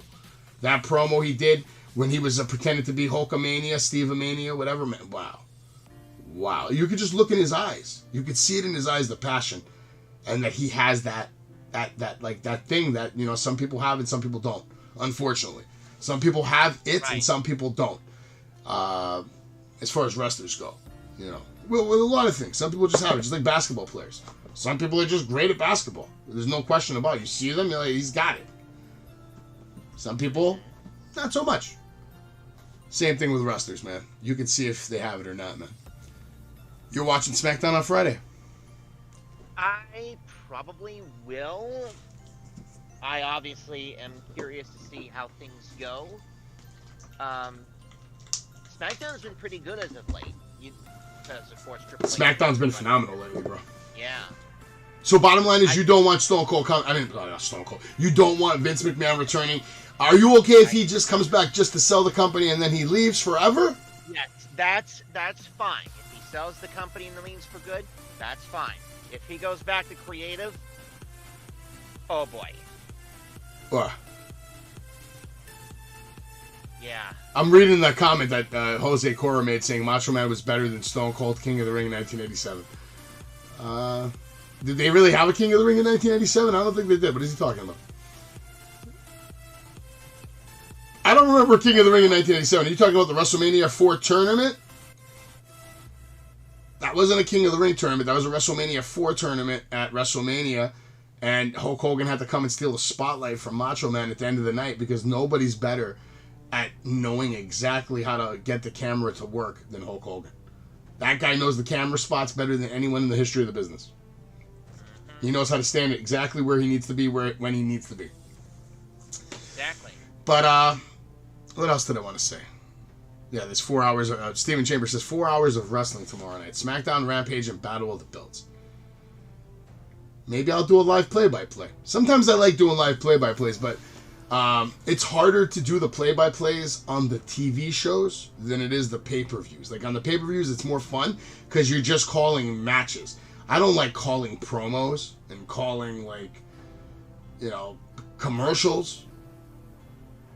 And sometimes when you watch SmackDown, there's like 1 hour of promos and commercials and then 1 hour of wrestling. But yet I'm live for 2 hours. Yeah. So, yeah. But I've done it before. I've actually done some really good numbers with some of my... I remember I did a live play-by-play for Money in the Bank. And it was like a 4-hour fucking show. And after the show, I was like... I gave commentators a lot of credit. Because I was like, holy shit, man. I am so done. My voice was hurting. My throat was hurting. Because I've played video games for 22 hours. But you're not talking for 22 hours when you play video games. You're concentrating for minutes at a time. And you might get an occasional, like, yeah, did you see that? Fuck that guy. Yeah, piece of shit. Fucking noob. You know, not like full-on talking. So that was my first experience with doing, like, a straight-up 4-hour stream. Just talking for 4 hours. And I'm not going to lie to you, I was, like, exhausted when I was done. I passed out. I slept so good that night. I could probably imagine. It's a lot, man. I'm not looking forward if I ever do a WrestleMania live show because that's like what 7 hours, And 2 nights. And 2 nights. I mean, I'm gonna have to have tea. I'm gonna have to have water. I'm gonna have to have a lot of beverages. Speaking of water, I'm gonna take a sip right now. I'm gonna try this commercial one more time. Do you mind if I cut a quick little promo for the upcoming show I have? I have to get a can of Pepsi Zero anyway over here. So Copy. go Where ahead, are you do from? what you Where are need you to from do. anyway? Where do you live? I am from West Virginia. Go Mountaineers. West Virginia, baby. Yep. Some nice times over there in West Virginia over the years. They got some nice beaches. But we do have some breaking news, and the breaking news is this. Get ready, because May 6, 2023, Wrestling Con 4, 80s Wrestling Con 4 is going to be live from Menon Sports Arena in Morristown, New Jersey. You can come meet guys like Bret Hart, Demolition, Lenny Poffel, brother of Macho Man Randy Savage. You can take an art class with Tony Atlas. You can join the Demolition Axe and Smash fan club. There's going to be questions, live meet and greets with all the legends of kids. It's basically a big segment for wrestling legends, the kids of wrestling legends. And there's also going to be a live taping of Busted Open. So Dave LaGreca and all the crew from Busted Open are going to be there doing the live show from there. Then, of course, after all this is over, there's going to be an actual wrestling show with a lot of cool matches lined up. I believe Fandango's going to be there. I believe Snitsky's going to be there. There's going to be some other surprises as well. But the best surprise of all is that your boy Wrestling with Savage is going to have a vendor table set up over there. I'm going to have a bunch of titles displayed. You can come take a picture with a title, any title you want for free. Just come pass by, say what's up. Pass by the table because we're going to have giveaways. We're going to have raffles. And we're also going to have a surprise legend signing live there. Now, of course, that won't be free. You will have to pay for that autograph, but that's just business, unfortunately. I can't control what these wrestlers charge. They're not coming here for free. I can't tell you who it is. I'm not going to tell you who it is for many reasons. Because, number one, it's in May. So I want to make you wonder for a little bit and have some, something to look forward to. But yes, there will be a surprise legend signing. I'm also going to be doing live interviews with stars. And, like I mentioned, free pictures with all our titles. There's going to be some merchandise there. And we're going to be doing some shit. I'm probably going to have a TV set up if you want to come play No Mercy. I'll be taking challenges in No Mercy. $500 a match. If you think you have what it takes to beat Savage in WWF No Mercy, $500. You can play me. I will have the cash in my hand. And I'll be more than happy to take your money from you if you think you have what it takes to beat me in WWF No Mercy. All right? Thank you very much. We will see you on May 6th. 2023. And we're back right here with Hunter. How you doing, Hunter? You got your Pepsi? You're good to go? Doing fine. It's a good thing you were cutting that promo when you'd work, because my mom was calling me and asking me if I was all good for the night. Perfect. So that's awesome, man. That's a nice mom, man. I lived at home with my mom till I was 34 years old, and I'm so fucking proud of it. You can all kiss my ass if you don't like it, because I am a traditional Greek American, and we don't leave our moms and dads until we get married and move out and have ready for a family of our own. So I proudly lived with my mom and dad until I was 34 years old. And it was the best thing I ever did. Stayed loyal to my family. Now, you do butt heads though, right? Do you and your mom butt heads? That's the only downside when there's 28 years. So you're still not where I was. I did it for 34 years. So if I did it for 34, so can you. You hold on for 6 more years and you figure out what you got to do. There's a lot going on in the world right now, man. Nothing is easy anymore, man. Everything is more expensive than it's ever been. Life is more challenging than it's ever been. Sometimes you can't even buy what you need. Sometimes you have the money, but then what you need is not in stock or not available or whatever the fuck. You know what? There's always some kind of fucking technical difficulty. We are living in a matrix that has not been patched yet. Exactly. And I'm sick of it. I'm waiting for the update. Right? It's not coming though. Not yet. Not yet. Hopefully it comes. A lot of people have a different idea of what their update is though. Some people believe in this, some people believe in that. I don't really give a shit. As long as everybody can have food and a house over their head, I think that should be the end game here for the world, right? Everybody has food, everybody has shelter. Now let's get along and shut the fuck up. Can't we just do that? Can't we just make sure everybody in the world has shelter and food, and then everything else, who gives a fuck about it? Does it really fucking matter? You have food to eat, you got water to drink, you got a fucking house to go into. Shut the fuck up. The only people that should have the right to bitch are the people who can't eat can't get clean water, and can't get access to a shelter. Those are the people that should be allowed to bitch and moan and cry and complain and fight and burn and do whatever they need to survive. Everybody else, shut the fuck up. Am I wrong? No, you're not wrong. Probably not right either. Definitely though. not. Nah. That's. What's going on, ABJ? What's going on, man? Yay. You did 49 matches in one day? Yeah, ABJ's here. Yeah, I saw you at Bertucci's earlier, man. I was tuning in for a little bit. I saw you guys give away the title finally. Big shout out to ABJ. Make sure you guys are all there. ABJ, we got some breaking news for you. I don't know if you missed the promo. I'll just cut a short one again. Just real quick. I have a booth set up May 6th at the Wrestling Con 4, 80s Wrestling Con 4, and we are getting a surprise legend to do a signing that day. I can't even tell you who it is, ABJ. But if you stick around long enough, you'll find out soon, baby. But I promise you, it's going to be savage. I need more catchphrases, but I don't want to copy people. I know Mick Tomlinson, he keeps telling me to stay savage, right? And I'm like, wait, Tony does stay tantalizing. That's his thing. I can't do stay savage. I like his energy and his idea, but yeah, see, I give it a big X too. I have catchphrases. I mean, but, you know, we don't have to stay savage. Stay savage is okay. It's better than that, though. I'll think of something. You can't take now that savage either, because I think Victor Benjamin has that already. Yeah, technically, if I didn't know about it, does he really have it? I don't know, because it could happen one day, man. Sometimes I come on here, I'm out of my mind, man. I don't even know what I'm saying half the time. You realize that, right? It is not easy to come on these streams. And even as a gamer, when I was streaming as a gamer, doing 10-hour streams, 12-hour streams, whatever it was, that shit is not easy to sit there with one person watching you some nights. One person. You know what I mean? Some nights there's 0 people watching you. But, you know, I was doing good with the gaming when there was on, I don't know if you remember, there was a streaming platform called Mixer. And then they sold to Microsoft or Facebook or whatever the fuck it was. Man. I had over 2,500 followers on Mixer, and they would watch me play PUBG, and then I would get into this thing called the Hype Zone. They had these Hype Zone channels on Mixer. So, like, when you're about to get the win, like in a Battle Royale situation, when let's say it's like you and one guy are left, they might throw you randomly in the Hype Zone if you're streaming on Mixer. So then you'll go from having your audience plus whoever else is in the Hype Zone, which is usually 250 fucking people. So every other night, sometimes multiple times in a night, I would get on the Hype Zone because I was really good at that game. And I was always getting chicken dinners. And then I would get on the Hype Zone and, like, I can't even explain to you what would happen to me when I would look at my monitor and then see 250 people watching. I just go to another place. Because now I'm not entertaining 2 people, 3 people. There's 250 people here. I'm taking advantage of this opportunity to make sure they know who I am and what I'm about.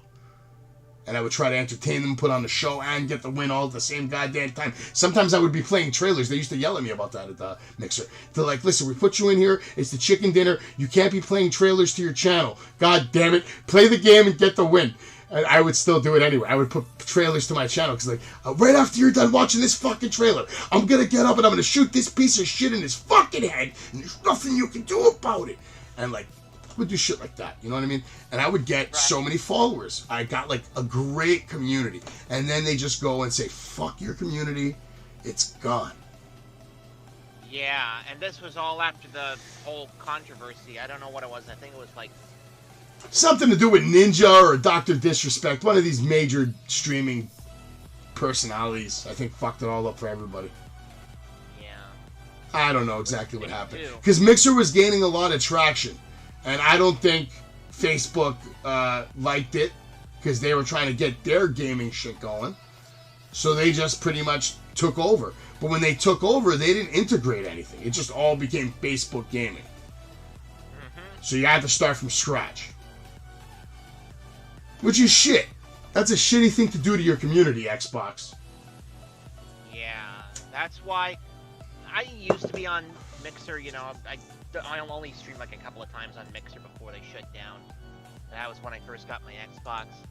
But I met a lot of my friends on Mixer. I met most of my friends on Twitch.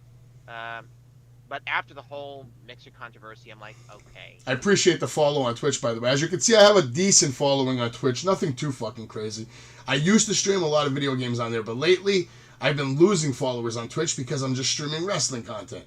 So the people that are subscribed to me on Twitch are like, the fuck is this? I don't want to watch this shit. I want to see Call of Duty. For me, here personally, it's not the game that makes the stream. It's the person behind the microphone.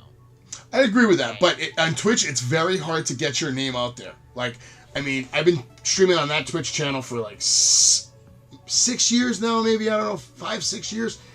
And look, I haven't even cracked 1,000 because they don't do anything for you. Back in the day, they once in a while would feature random gamers on the front page. And sometimes that would help you, you know. Unless you pay for advertising, Twitch does nothing for you. The only thing that you can do to help yourself in Twitch is the things that I don't do. For example, play popular games that no one's playing at a certain time. Like 3 in the morning, maybe no one's playing Super Mario Brothers 3 or Legend of Zelda or one of these old games that people love to watch. You know, the popular games, there's always people playing them. You can't get away from that. But there's certain games that have markets that if you know how to take advantage of the right game at the right time of the day, you will actually grow your channel. But that's only when you're actually, you know, playing these games. And guess what? I don't want to play those games. So No. You'll never see, even though I have a good amount of followers, you're never going to see me on the front page of Twitch. You're never going to see me on the recommended page because I don't play well, I play it sometimes, but I don't play it all that often. I don't play Super Mario. I don't play Call of Duty. I don't play PUBG. Usually you'll come into my stream and you'll see me playing Wheel of Fortune or Jeopardy or Family Feud. You'll usually see me playing game show games or board games. okay, nothing wrong with that. Life and Clue and Monopoly and stuff.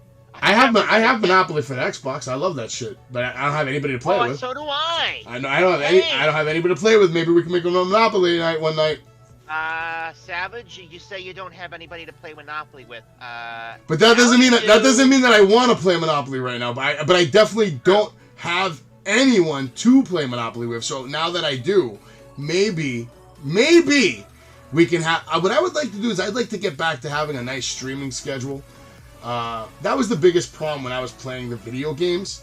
It was very hard for me to make a schedule that I would stick by and abide. Somehow, some way, when I turned it all around with this wrestling stuff last year, I made a schedule, and not only have I stuck by it, but I've never missed an episode on a Monday, a Tuesday, or a Wednesday. So we are now on. This is episode 152. By the way, an unscheduled episode, and from what I see here, it looks like a successful one. We've had a lot of people on the stream, a lot of people in the chat, some people sticking around with us the whole time we're here, which makes me happy. Anytime I even see 5 people, I'm like, I'm ecstatic because I've been streaming for years where I had 0 people watching me. You know what I mean? So even 5 for me gets me happy. One day, if that could be 50 or 500, then yeah, please, sure, I'll take it. And it makes me happy for another reason because I'm new here and I didn't bore your community to sleep. Thank God. No, not at all, man. No. It's hard to. I won't allow that to happen. I'll keep you up, and that's why I even told you. Let me hear you say something a little savage, get some intensity out of you. But I know everybody has different levels of intensity. Me, I just try to get people out of their shell sometimes. I've always been good at that from a young age. I would go up to a lot of my friends in school who maybe weren't so outgoing, or maybe they were getting like not treated as right as the other kids, some shit like that. I'd always go up to them and be like, yo, what are you doing? You can't let that guy talk to you like that. Because if you let him talk to you like that right now, you're going to talk to you like that the rest of your damn life. You got to be able to, speak your mind without having, fear of consequences. And unfortunately, in the world we live in today, there's a million things that I will never answer about. Like, you could ask me a million questions that I'm never going to answer because I'm not going there. I'm not going to even begin to list the topics. If you want, I could, but we're not going to get into any of it. I'm not getting into politics. Definitely not getting into religion, right? Definitely not getting into corporate views. I'm not getting into any kind of like ideologies about I think this, I think that. I don't care. This is a pro wrestling channel. I try to keep it pro wrestling related, and I try to, mix in some kind of pop culture here and there, like maybe favorite TV shows, movies, things that are upbeat, happy, keep the conversation going in a positive way. Unfortunately, though, we do have some people who like to hate people in pro wrestling. And when you get that, sometimes you're going to get a hot take. And then an argument may start. But what I try to do here on the show is, even if we're going to get into an argument, let's do it in a civil way. And instead of making it an argument, let's make it a debate. Let's talk it out. You want to get loud? That's cool too. Because I get loud too. Because sometimes I feel like to make your point, you have to get loud if you really want people to connect with you. And just say, hey, that guy really feels strongly about this shit. I mean, when you hear me talk, I'm sure you can hear the difference when I really care about something and when I care. There's a difference, I think, in my tone and my level of effort and energy and all that shit. It's not easy, though. This whole streaming thing's not easy. I give credit to ABG. I give credit to Tantalizing Tony. Obviously, Tantalizing Tony's been doing this shit a long time. He put a lot of work into his YouTube channel, which I have nothing but respect for. Because I told him, I'm like, yeah, you see this channel that I have right here? I just made this one last year. If you want, go look up my gaming channel. And I've been at it longer than you. And look how far you've come with your wrestling thing. You had your vision. You had your idea. My other YouTube channel, I have years. It has a lot of views. But only 917 subs. I cracked 1,000. And then I gave away a free PS4. And then I lost 100 subs the next day. 100 people who didn't win the PS4 were like, fuck this guy, I'm gone. That's what I was about to say. Those 100 people were probably... very upset that they didn't win. Upset that they didn't win the PS4. They're like, yes, you. Yeah, fuck this guy. Even though I gave it to who I thought was the most deserving fucking person there, man. Mick Thomason, of course you're still here, man, because you're the fucking man. We're just talking life, man. We're talking about all kinds of shit. Except we're not talking about politics. We're not talking about religion. We're definitely not talking about anybody named Donald or Joe. 100%. Because I don't care anymore. I've heard enough about what everybody thinks. And at this point, I think it's all bullshit. That's my only thing I'll say on the matter. It's all an illusion. Everything in life is an illusion. Whether it's A, B, C, or D. It's like the Colosseum. Do you know why they invented the Colosseum? No. The Roman Emperor decided to invent the Colosseum to distract the people from everything that was happening. The wars, the pillaging, the killing, the hunger, the plagues, the diseases, the problems of the city of Rome. So instead of dealing with those problems, he put on a circus. And people loved it. And they loved him for it because he put on a show that distracted everybody. And that's what everybody does, my friend. The NFL puts on a show. The NBA puts on a show. The NHL puts on a show. There's a million different TV shows for a million different people. Different strokes, different folks. Fashion shows, gaming shows, horror shows, drama shows, comedy shows, theatric shows, news shows, this shows. Then forget about the shows. There's radio. There's books. There's authors. There's bird watching. There's, you know what I mean? Like, there's archery. There's like a billion different hobbies and things. And a lot of them, especially the mainstream things, they're all the Colosseum. They're all a distraction. They're all to keep you at bay from waking up and realizing how fucked up everything is and that there's nothing you're going to do about it because you're too busy with your Colosseum. Does that make sense? It makes a whole lot of sense. So wrestling is our Colosseum. It's our circus. It's what keeps us at bay and not going over the edge. No pun intended. Right. Mick Thomason, you want me to watch my words? What did I say? I'm sorry. Yo, Daniel Pinson, you going to work tomorrow? Have a good night, man. My God. What time is it? We've been doing this for an hour and 49. Well, I think you came in here at the 1 hour mark, so you've been here now with 49 minutes. Yeah, I'm probably the longest tenured guest of the show of the evening, which... You're getting there, yeah. You're getting there. You might be the longest tenured show of the year. If we keep going, if we stay up to 4 a.m, I don't know. I can't do that, though. Eventually, I got to go to sleep. I was hoping to actually play one round of Warzone tonight. I always try to play one round of Warzone before I go to bed, if I have time. And usually on Thursdays I do, because I usually don't do a show on Thursdays. Usually on Thursdays is the day that I chill. I sit back. Maybe I'll do some computer work. Or I'll play Call of Duty. That's my way I chill. Well, you can either blame Vince or you can blame me, but don't blame... Well, never mind. No, I'm not blaming you. I blame John Gilcher for leaving me here with you, because if he would have been here, maybe we would have ended this show already. But we didn't, because we're actually having good conversation, and we have people with us. That's the main thing. If there was 0 people right now, I'd probably be ending this show. But, unfortunately, for me, at least, because I'm tired, but I don't want to let down these people. These people are here, they're bored. That's why they're fucking here. They want to hear us talk about wrestling. Now, John Gilcher just gave out a take, and now we're going to change it back to pro wrestling. He says Natty is the best women's wrestler in WWE. Who are your top 5 women wrestlers of all time, Hunter?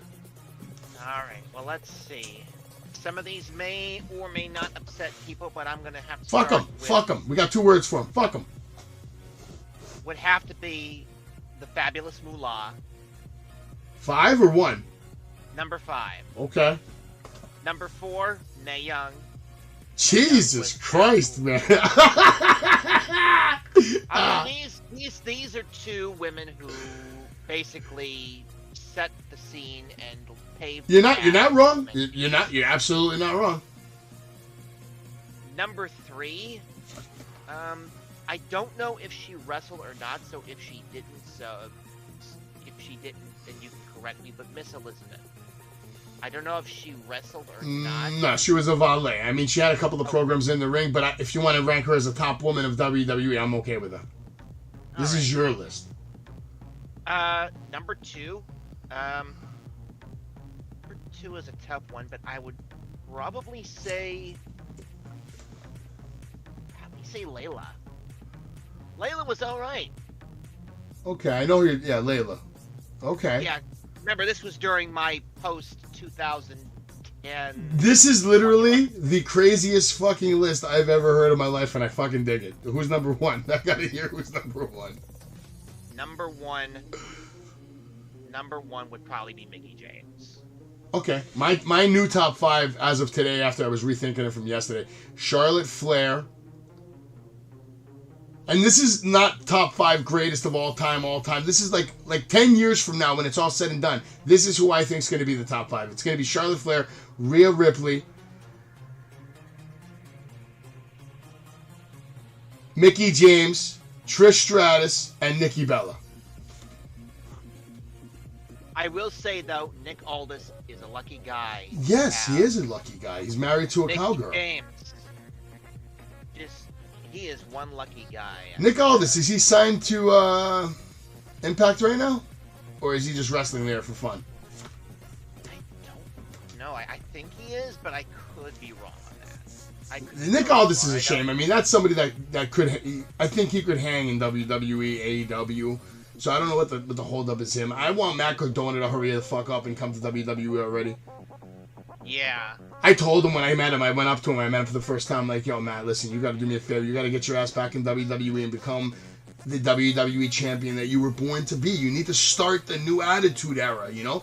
I didn't tell it to him like this, I told it to him much louder, much more intense, and this guy's eyes, when I was talking about him becoming WWE champion, it was like he was in a toy store. You could see his eyes sparkling. He loves hearing about that kind of shit. I freaking loved Matt Cardona during his first run in WWE when he was Zack Ryder. He was even the inspiration for me spiking my hair every time I go to the barbershop, but obviously I haven't been there in a while. But the problem was, they freaking booked him as a jobber. Let's face it, they booked him as a jobber. He won the Intercontinental Championship during that ladder match, that one WrestleMania, and then the next night he dropped it to The Miz. I'm like, are you serious? Not stealing his catchphrase at the time, but seriously, are you serious? I mean, he's one of your most over superstars, and you're doing him dirty.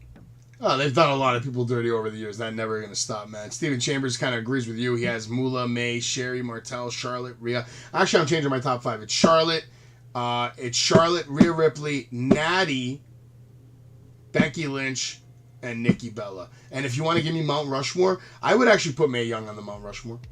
Like a Mount Rushmore conversation, I think she's done enough in her career. Or the Great Moolah. One of them. I don't think I could put both. Or you know what? Maybe I would put both, but on one head. Like I think one goes with the other. I don't think of one without thinking of the other ever. Yeah, because they both were trailblazers in women's. Yeah, and then the run they had an Attitude Era for them to be taking power bombs from the Dudley Boys and all that shit. Randy Orton with RKO and the disrespect. I mean, they put in plenty of dues, man. I mean, plenty of dues. The reason it's hard for me to put them in the top 5 athletically, why, is because it's so many different eras. The wrestling back then, I'm not saying it was less hard or less whatever, but like just the athleticism that these women are doing today, man, and like the kind of matches they're delivering, ladder matches. I mean, they're delivering matches that are just as good as the men's. And, think about this. When Mae Young and Moolah were doing their thing, I mean, there was no way that they were main eventing like a WrestleMania.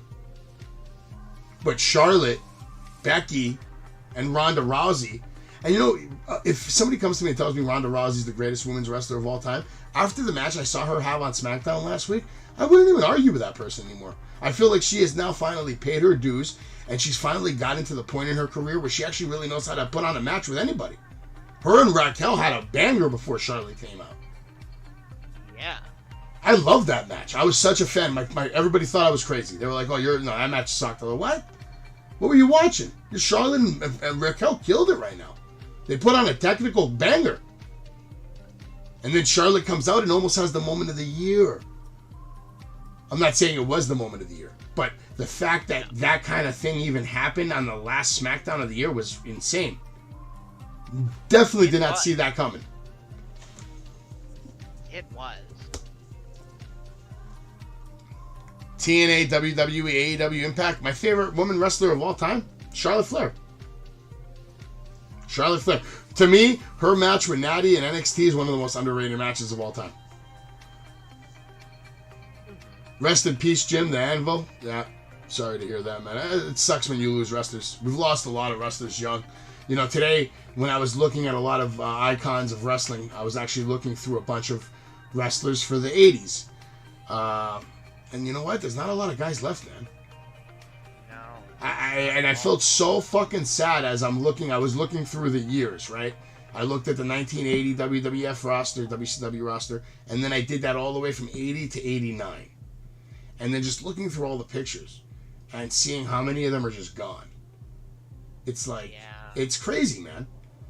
It's crazy. And a lot of them gone way too soon. How many of these guys could have been kept alive if they had, and this is what upsets me about the pro wrestling business. We don't really do a great job of taking care of the average wrestler. Like the superstars, yeah, they have their greatest medical doctors, all that stuff. But like the average superstars, they don't have any of that. Everything is on their own dime. You know what I mean? And if they get a back injury and they're out of work, they're not getting money. If they're not selling merch, they're not getting money. So it's like insane to me that you want people to come and risk their lives, risk their health, risk their bones, and then you're not even going to properly compensate them if something, God forbid, happens while they're trying to become famous. Shame. It's a shame. It really is. You can't, and you know how much Gilch brought it up earlier, and he said that the WWE is worth $5.2 billion.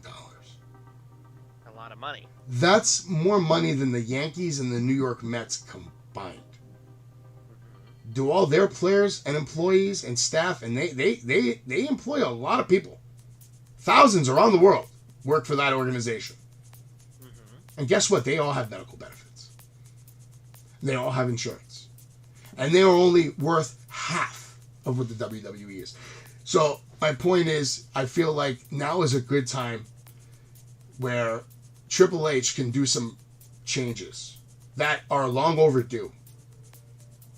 I agree that Vince shouldn't come back in any capacity. If he wants to sell, I don't mind if he does that, but only under the condition that Triple H is the man that's running the place for the next 20 years. Or until he decides to pick someone that's going to take over. Exactly. He's paid his dues. Yeah. Let him run the company the way he wants, how he wants. And I feel like if that happens, you might actually see a few things change as far as like maybe the first ever union for professional wrestlers. Exactly, because Triple H has been doing so much in the short period of time, not just on screen, but also backstage in the the short period of time that he has been running WWE. It's crazy to think that it's like they flipped a complete 180. No, they really have, man. Triple H has done a fantastic job the past not just the past 6 months, man. Past 10 years. Look what he did with NXT, man.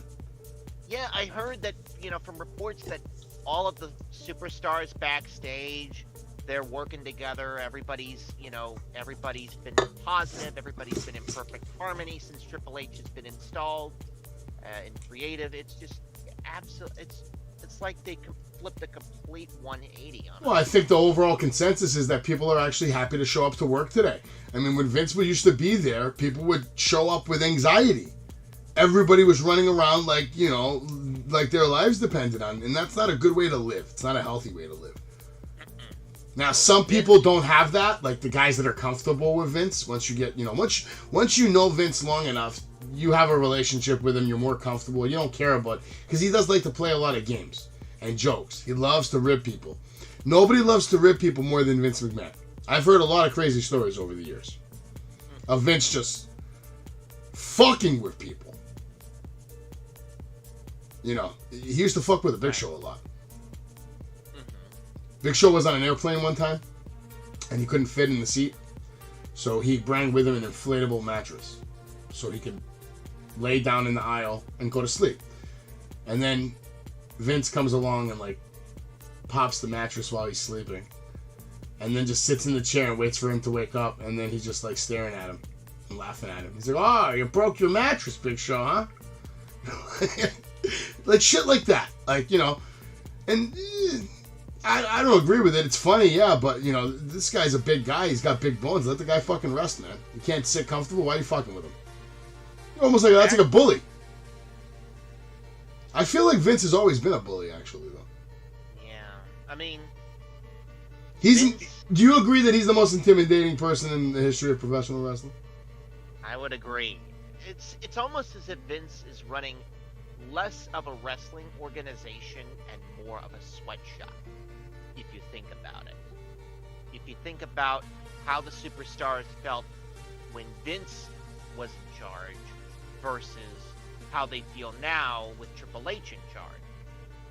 Yeah, I don't think people look at Triple H the same way. I'm sure Triple H has laid down the law with a couple of people that probably thought they were cool with him, and then, he put them in check.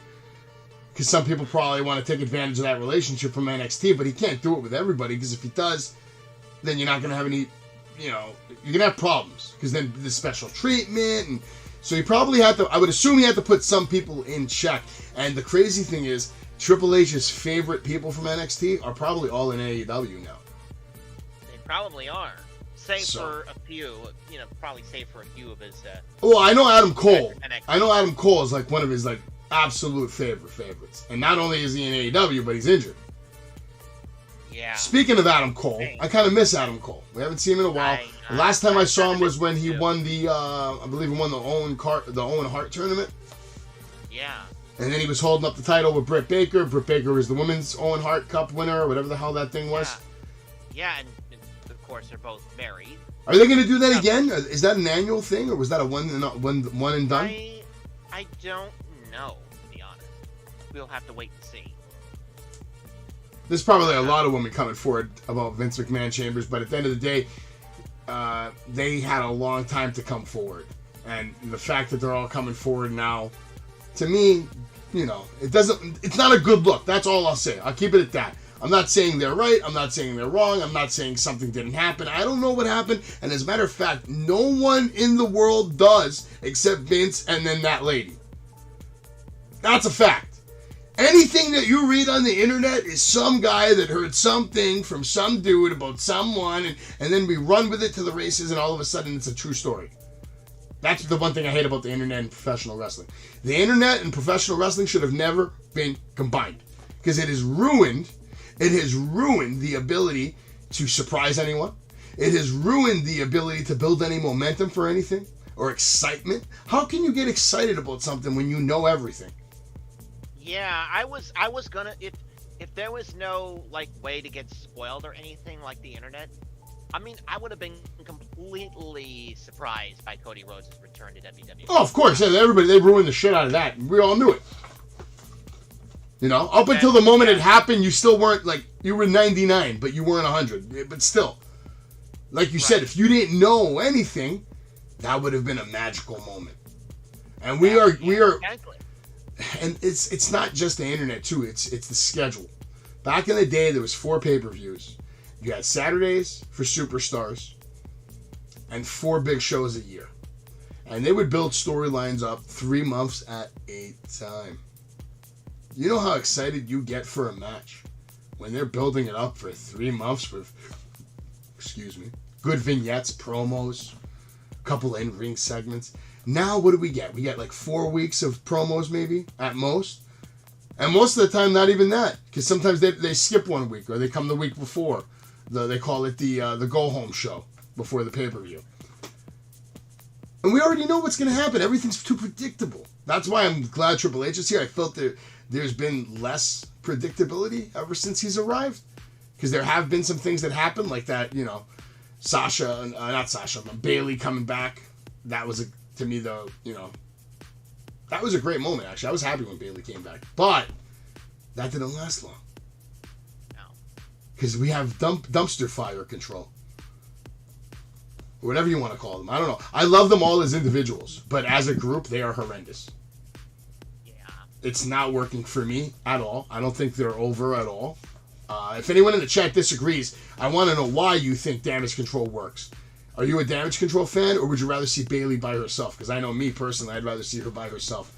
I think she can succeed. I think she can make a lot of money. What's going on here?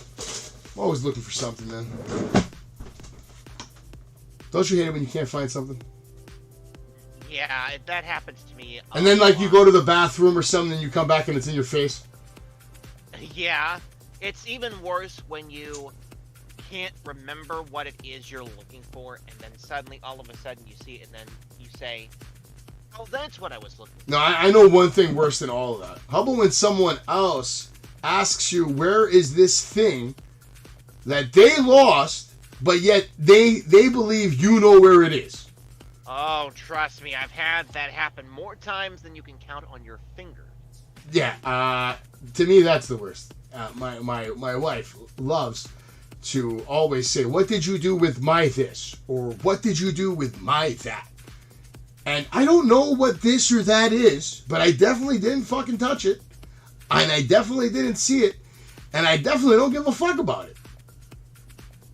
I don't touch your shit. You touch your shit. And then you forget what you do with your shit. I don't come ask you, what did you do with my keys? What did you do with my phone? No! Because I was me. I put it somewhere. So you go tell them, go back and sit down, retrace your steps, do something. I don't know what the fuck you're talking about, and I want to go on with my day. I don't know, man. Everybody loves ABJ. What's going on? Anthony Graves is in the house. Anthony Graves, it was nice seeing you earlier at Bertucci's. I hope you guys had a good time. I saw you guys gave out that title. I'll drop some news for you right now real quick, and then we'll come right back to the conversation. You do that, I gotta use the bathroom. Go to the bathroom. Breaking news, we're having a vendor table at Wrestling Con 4 live May 6, 2023 from Men in Sports Arena, New Jersey. We are going to have a vendor table. We will be doing free giveaways, raffles. We are going to have a surprise legend signing there that day. Live interviews with stars, free pictures with all of our titles, and of course, much, much more. There's a lot going on at Wrestling Con 4 that day. Head on over to their website. Check everything out. You can see all the different stars that are going to be there, from Bret Hart, Tony Atlas. You can have a paint class with him, and Busted Open's going to be streaming live from there. But yeah, your boy Savage and some of the cast from Savage will be there. Gilch will be there. Anthony will be there. And we will be having a good time talking wrestling, meeting wrestlers, having interviews with wrestlers, and most importantly of all, we're going to have a surprise legend. And yes, I'm saying the word legend because we are not going to disappoint you. We're going to bring a legend, and that legend will be announced sometime in the future, but not tonight, not tomorrow, probably not even this month. I'm going to make you all fucking wait for it, because this shit isn't until after WrestleMania. So, you're going to have to wait. but the legend is going to be there in New Jersey. And if you're in the area, I encourage you to come on down to the Wrestling Con 4. You should have a good time. It will be a good time. And come say what's up to Savage, man.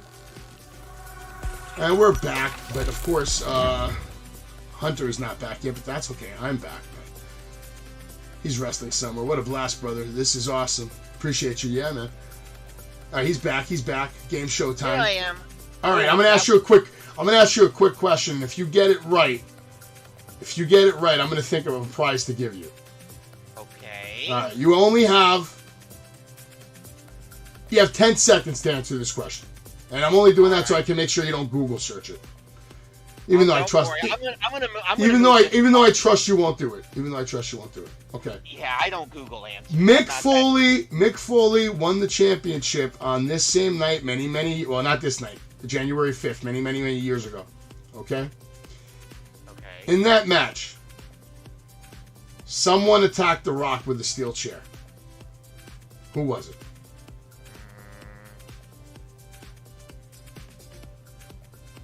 I'm going to say Stone Cold. It's probably wrong. No, you're right. It was Stone Cold Steve Austin. Yeah, it was Stone Cold Steve Austin. Yeah. So what do you like? What do you like? You like wrestling figures or you like autographs? I like autographs, to be honest. Okay. All right. So I'm going to get your information. You can DM me on the Discord. Actually, DM me on the Discord. And at the next show I go, I'm going to pick up an autograph for you from either independent wrestler or from maybe someone famous. We'll see. I might even get you a little something extra with throwing there or something. Oh, man. Hook you up, man. I watch, like I said, I watch Who Wants to Be a Millionaire. I watch Jeopardy every single day. He got it, though. He got it. That never came up as a question on either of those shows. I don't know how I got it. I don't even remember the segment. It's when on WCW, Eric Bischoff had told Tony Schiavone to let everybody know, don't tune in to WWF tonight. It's a shit show. Mick Foley's winning the title tonight. And then everybody, of course, changed the channel to watch Mick Foley win the title. Stone Cold came out, nailed The Rock with a steel chair, and then Mick Foley got the win and won his first WWF championship. And I can promise you, I did not have my fingers on I believe you. I believe you, man. I got you. I will be sending you an autograph, man. Absolutely. Thank you so much. Oh, maybe what I'll do is, I have a lot of autograph shit anyway. So maybe I'll get a couple of things together, and then I'll let you pick which one you want. All right. Even better. I'll send you some pictures, and then you can pick which one you want, and we'll get that shit shipped out to you ASAP. Wow. See? Made your night already. As you can see, I have a lot of crap in my room. A lot of wrestling shit. This night took a complete 180. I started out with a night where I was lonely and didn't have anybody to hang out with, and now here I am hanging out with you, and I just won an autograph by answering a trivia question about something that was completely fucking random. Just completely blue, completely random, because that's what I like to do sometimes. Jakey Bakey says he was going to say Steve Blackman. Steve Blackman's another superstar that was severely underrated in WWE during the Attitude Era. He did great things. He looked good in the ring. He looked like a legit kung fu badass motherfucker. But they never used him properly. They always let Ken Shamrock and him go at it. They used to put on good matches, actually, in the Attitude Era. If you never watched, you should watch one of those. Yeah, I'm still in shock. I've seen Steve Blackman wrestle. He's actually pretty darn good. Steve Blackman I liked. I was a big fan of Steve Blackman. There was a lot of guys that I liked, man. From the Attitude Era, man, honestly, Jeff Jarrett, I think, should have even had a WWF Championship push. When he came back the second time with the slap nuts gimmick and the more serious, the short hair, and he was cutting killer promos. He was in the best shape of his life, and I actually thought he could, have been a good heel for somebody. But I think that's the problem, that he was a heel, and at that time, the top heels in the game were The Rock and Triple H. It's hard to compete with Triple H and The Rock in their prime. Yeah, it is difficult. It is. But we're winding down here, man. I think we should call it a night, right? I think we should. We should. It's a good night. Like you said, if ever you want to take me on in a game of Monopoly on the Xbox, I've got a month of Xbox Live. As long as you can, hit me up. We're gonna have to stream that shit, of course. Oh yes, we're gonna have to stream it. Maybe on a random. I'm thinking a random Sunday night might work best. Sure. If I'm not. Or maybe even a random Saturday night, because Saturday night I'm not really I don't go to bed early, but I have a lot of free time Saturday, I'd say, because I don't have to wake up early for once. You know what I mean? Yeah. So that's the night that I can actually stay up till. What's the latest you stay up till? I don't know if you even want to know. Yeah, I do. Because if you stay up all night, then it's perfect. Well, 8 in the morning? I sometimes go till like 9 or 10 in the morning. I used to do the same thing, man. When I was living at home with Mom, man, I would fucking, especially if I didn't have work. Are you crazy? Crazy? I'd fucking stay awake. I told you what I used to do. 22 hours, man. Go to sleep. What's that? Right? What is sleep? Sleep is for the fucking weak. But you know what's not for the weak? Wrestling with goddamn Savage live every Monday, every Tuesday, every Wednesday. And you never know when I'm going to kick off just a random show like tonight to talk Vince McMahon, to talk some shit with fans and members of the, I don't even know what to call this place, Savage City. I had said that once on one of my shows. It's like, welcome to the Savage City. That doesn't sound, I don't like it. Savage Land? I don't want to say Savage Nation, because I feel too many people use that nation shit. No knock to it, but I'm trying to be original. So I need help. I need a catchphrase. Savage Land, Savage City, Savage Street? Savage Country? Savage Country. Savage Street, Savage Avenue, Savage Arena? No, terrible. Savage Stadium? I was thinking like Savage Street because of the Savage Street? Kind of like it. Play on Sesame Street. Yeah, I could see a vignette like that. Maybe I'm playing with Elmo and Big Bird and I fucking kill them. And then we're here. Welcome to Savage Street. I could get a life-size Big Bird and just fucking tombstone through a garbage can or something. You know I used to wrestle, right? Oh yeah, I've seen the bio on your website. Cool. Just remind me never to get on your bad. Like I said on the other, I can absolutely relay this the other night. I would rather take a verbal beating in one of your promos than take like a leg drop or a tombstone. Well, listen, if I gave you a leg drop or a tombstone, chances are you wouldn't even feel the fucking thing, and I would make it look like you died, but then I'd whisper to you, "Don't move. Sell it. Fair enough. Sell it." Fair enough. But a chop, that's what you don't want from me. That's what you don't want from me. You don't want to chop. But listen, I don't think you can get on my bad side. Nobody can really get on my bad side anymore. I don't do that stuff anymore. I don't allow them in. You know how Bray Wyatt says, let them in? My saying is, kick them out. Don't let them in at all. I don't let the bad voodoo and the vibes in, man. Whatever people say to me that's negative, it literally doesn't even come in my brain anymore at this point in my life. Because I've reached the apex. I'm almost 40 years old. I am a full-grown fucking man. I take care of my business. I do what I need to, when I need to. And I don't let what anyone says ever affect me. Ever.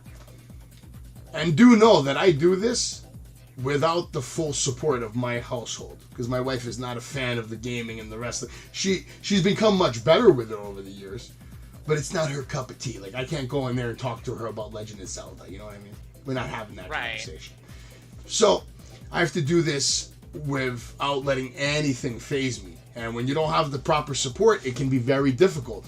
But the older you get, and the more you practice, I promise you can get to a point in your life where nothing will fucking faze you. And like I said, if they're not down with that, we got 2 words for them. What are those 2 words? Fuck it. No, it's fuck them. Fuck them. It's okay though. Suck it works too, but I don't want them sucking up. So that's why I thought, fuck them. Get out of here. Fuck them. Wipe it off your shoulder. Anybody stresses you out, don't even worry about it. Because honestly, it's not worth it. Life is short. And as long as you're alive and breathing, I guarantee you there's at least 2 billion people that are having a way worse day than you. There's 2 billion people right now that are waking up. They don't know what they're going to eat. They don't know where they're going to sleep. They don't even know if they're going to have a home at the end of the day. Because their country might be in war, or could be bombs going. There's definitely 2 billion people out there minimum that are having a way worse day than you every fucking day. And if you think like that, it's not so bad. You got a bomb going off next to you? Nope. You hear gunshots? Nope. You're doing pretty good. You're alive, you're healthy, you're happy. It looks like you're happy, you're smiling. That's the main point, man. Find your happiness, man. Find your happiness. Whatever your happiness is, find your happiness. You hold on to that. You do things that make you happy. That's why I do these wrestling shows. That's why I watch pro wrestling. That's why I hang out with my son. That's why I hang out with my wife. Because those are my loves. These are my passions. The gaming now is like at the bottom of that pedestal. I used to love gaming more than anything, but reality, I always loved wrestling more than gaming. I just had to switch gears at one point in my life because I wasn't wrestling anymore. So I switched gears to gaming. But then one day, I realized the gaming's not doing it for me anymore. So I want to do something that I love. And my boys were doing, why don't you do a wrestling show? And they've been telling me this for years. You know, there's so many people on the internet now, they have these things called wrestling shows.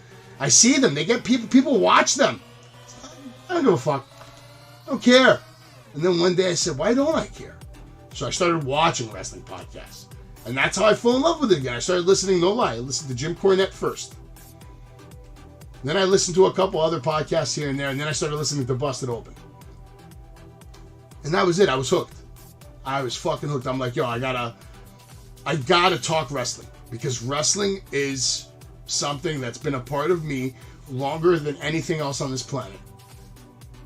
There's nothing I've been attached to more, besides my mother and father, that I love more than professional wrestling. 36 years now. Can't say that about video games either. But I can say it about pro wrestling. And this has been Wrestling with Savage. Thank you so much, Hunter, for being here with me tonight. Appreciate you joining us. Pleasure. We're going to get you an autograph piece for getting that random trivia question correct. And everybody that's watching out there, make sure you leave comments for what you think about SmackDown tonight and Rampage. And do you think Jeff Jarrett and Jay Lethal are going to win the tag team championships tonight? I don't know. But we're going to find out. I might be back here tomorrow night live. If not, you'll see me on the regular time. Monday night, 11:30, Monday Night Raw. Everybody have a great weekend. And be nice to the people around you. Okay? Even if they're not nice to you. Because that's how you get ahead in life. Everybody take care and be good.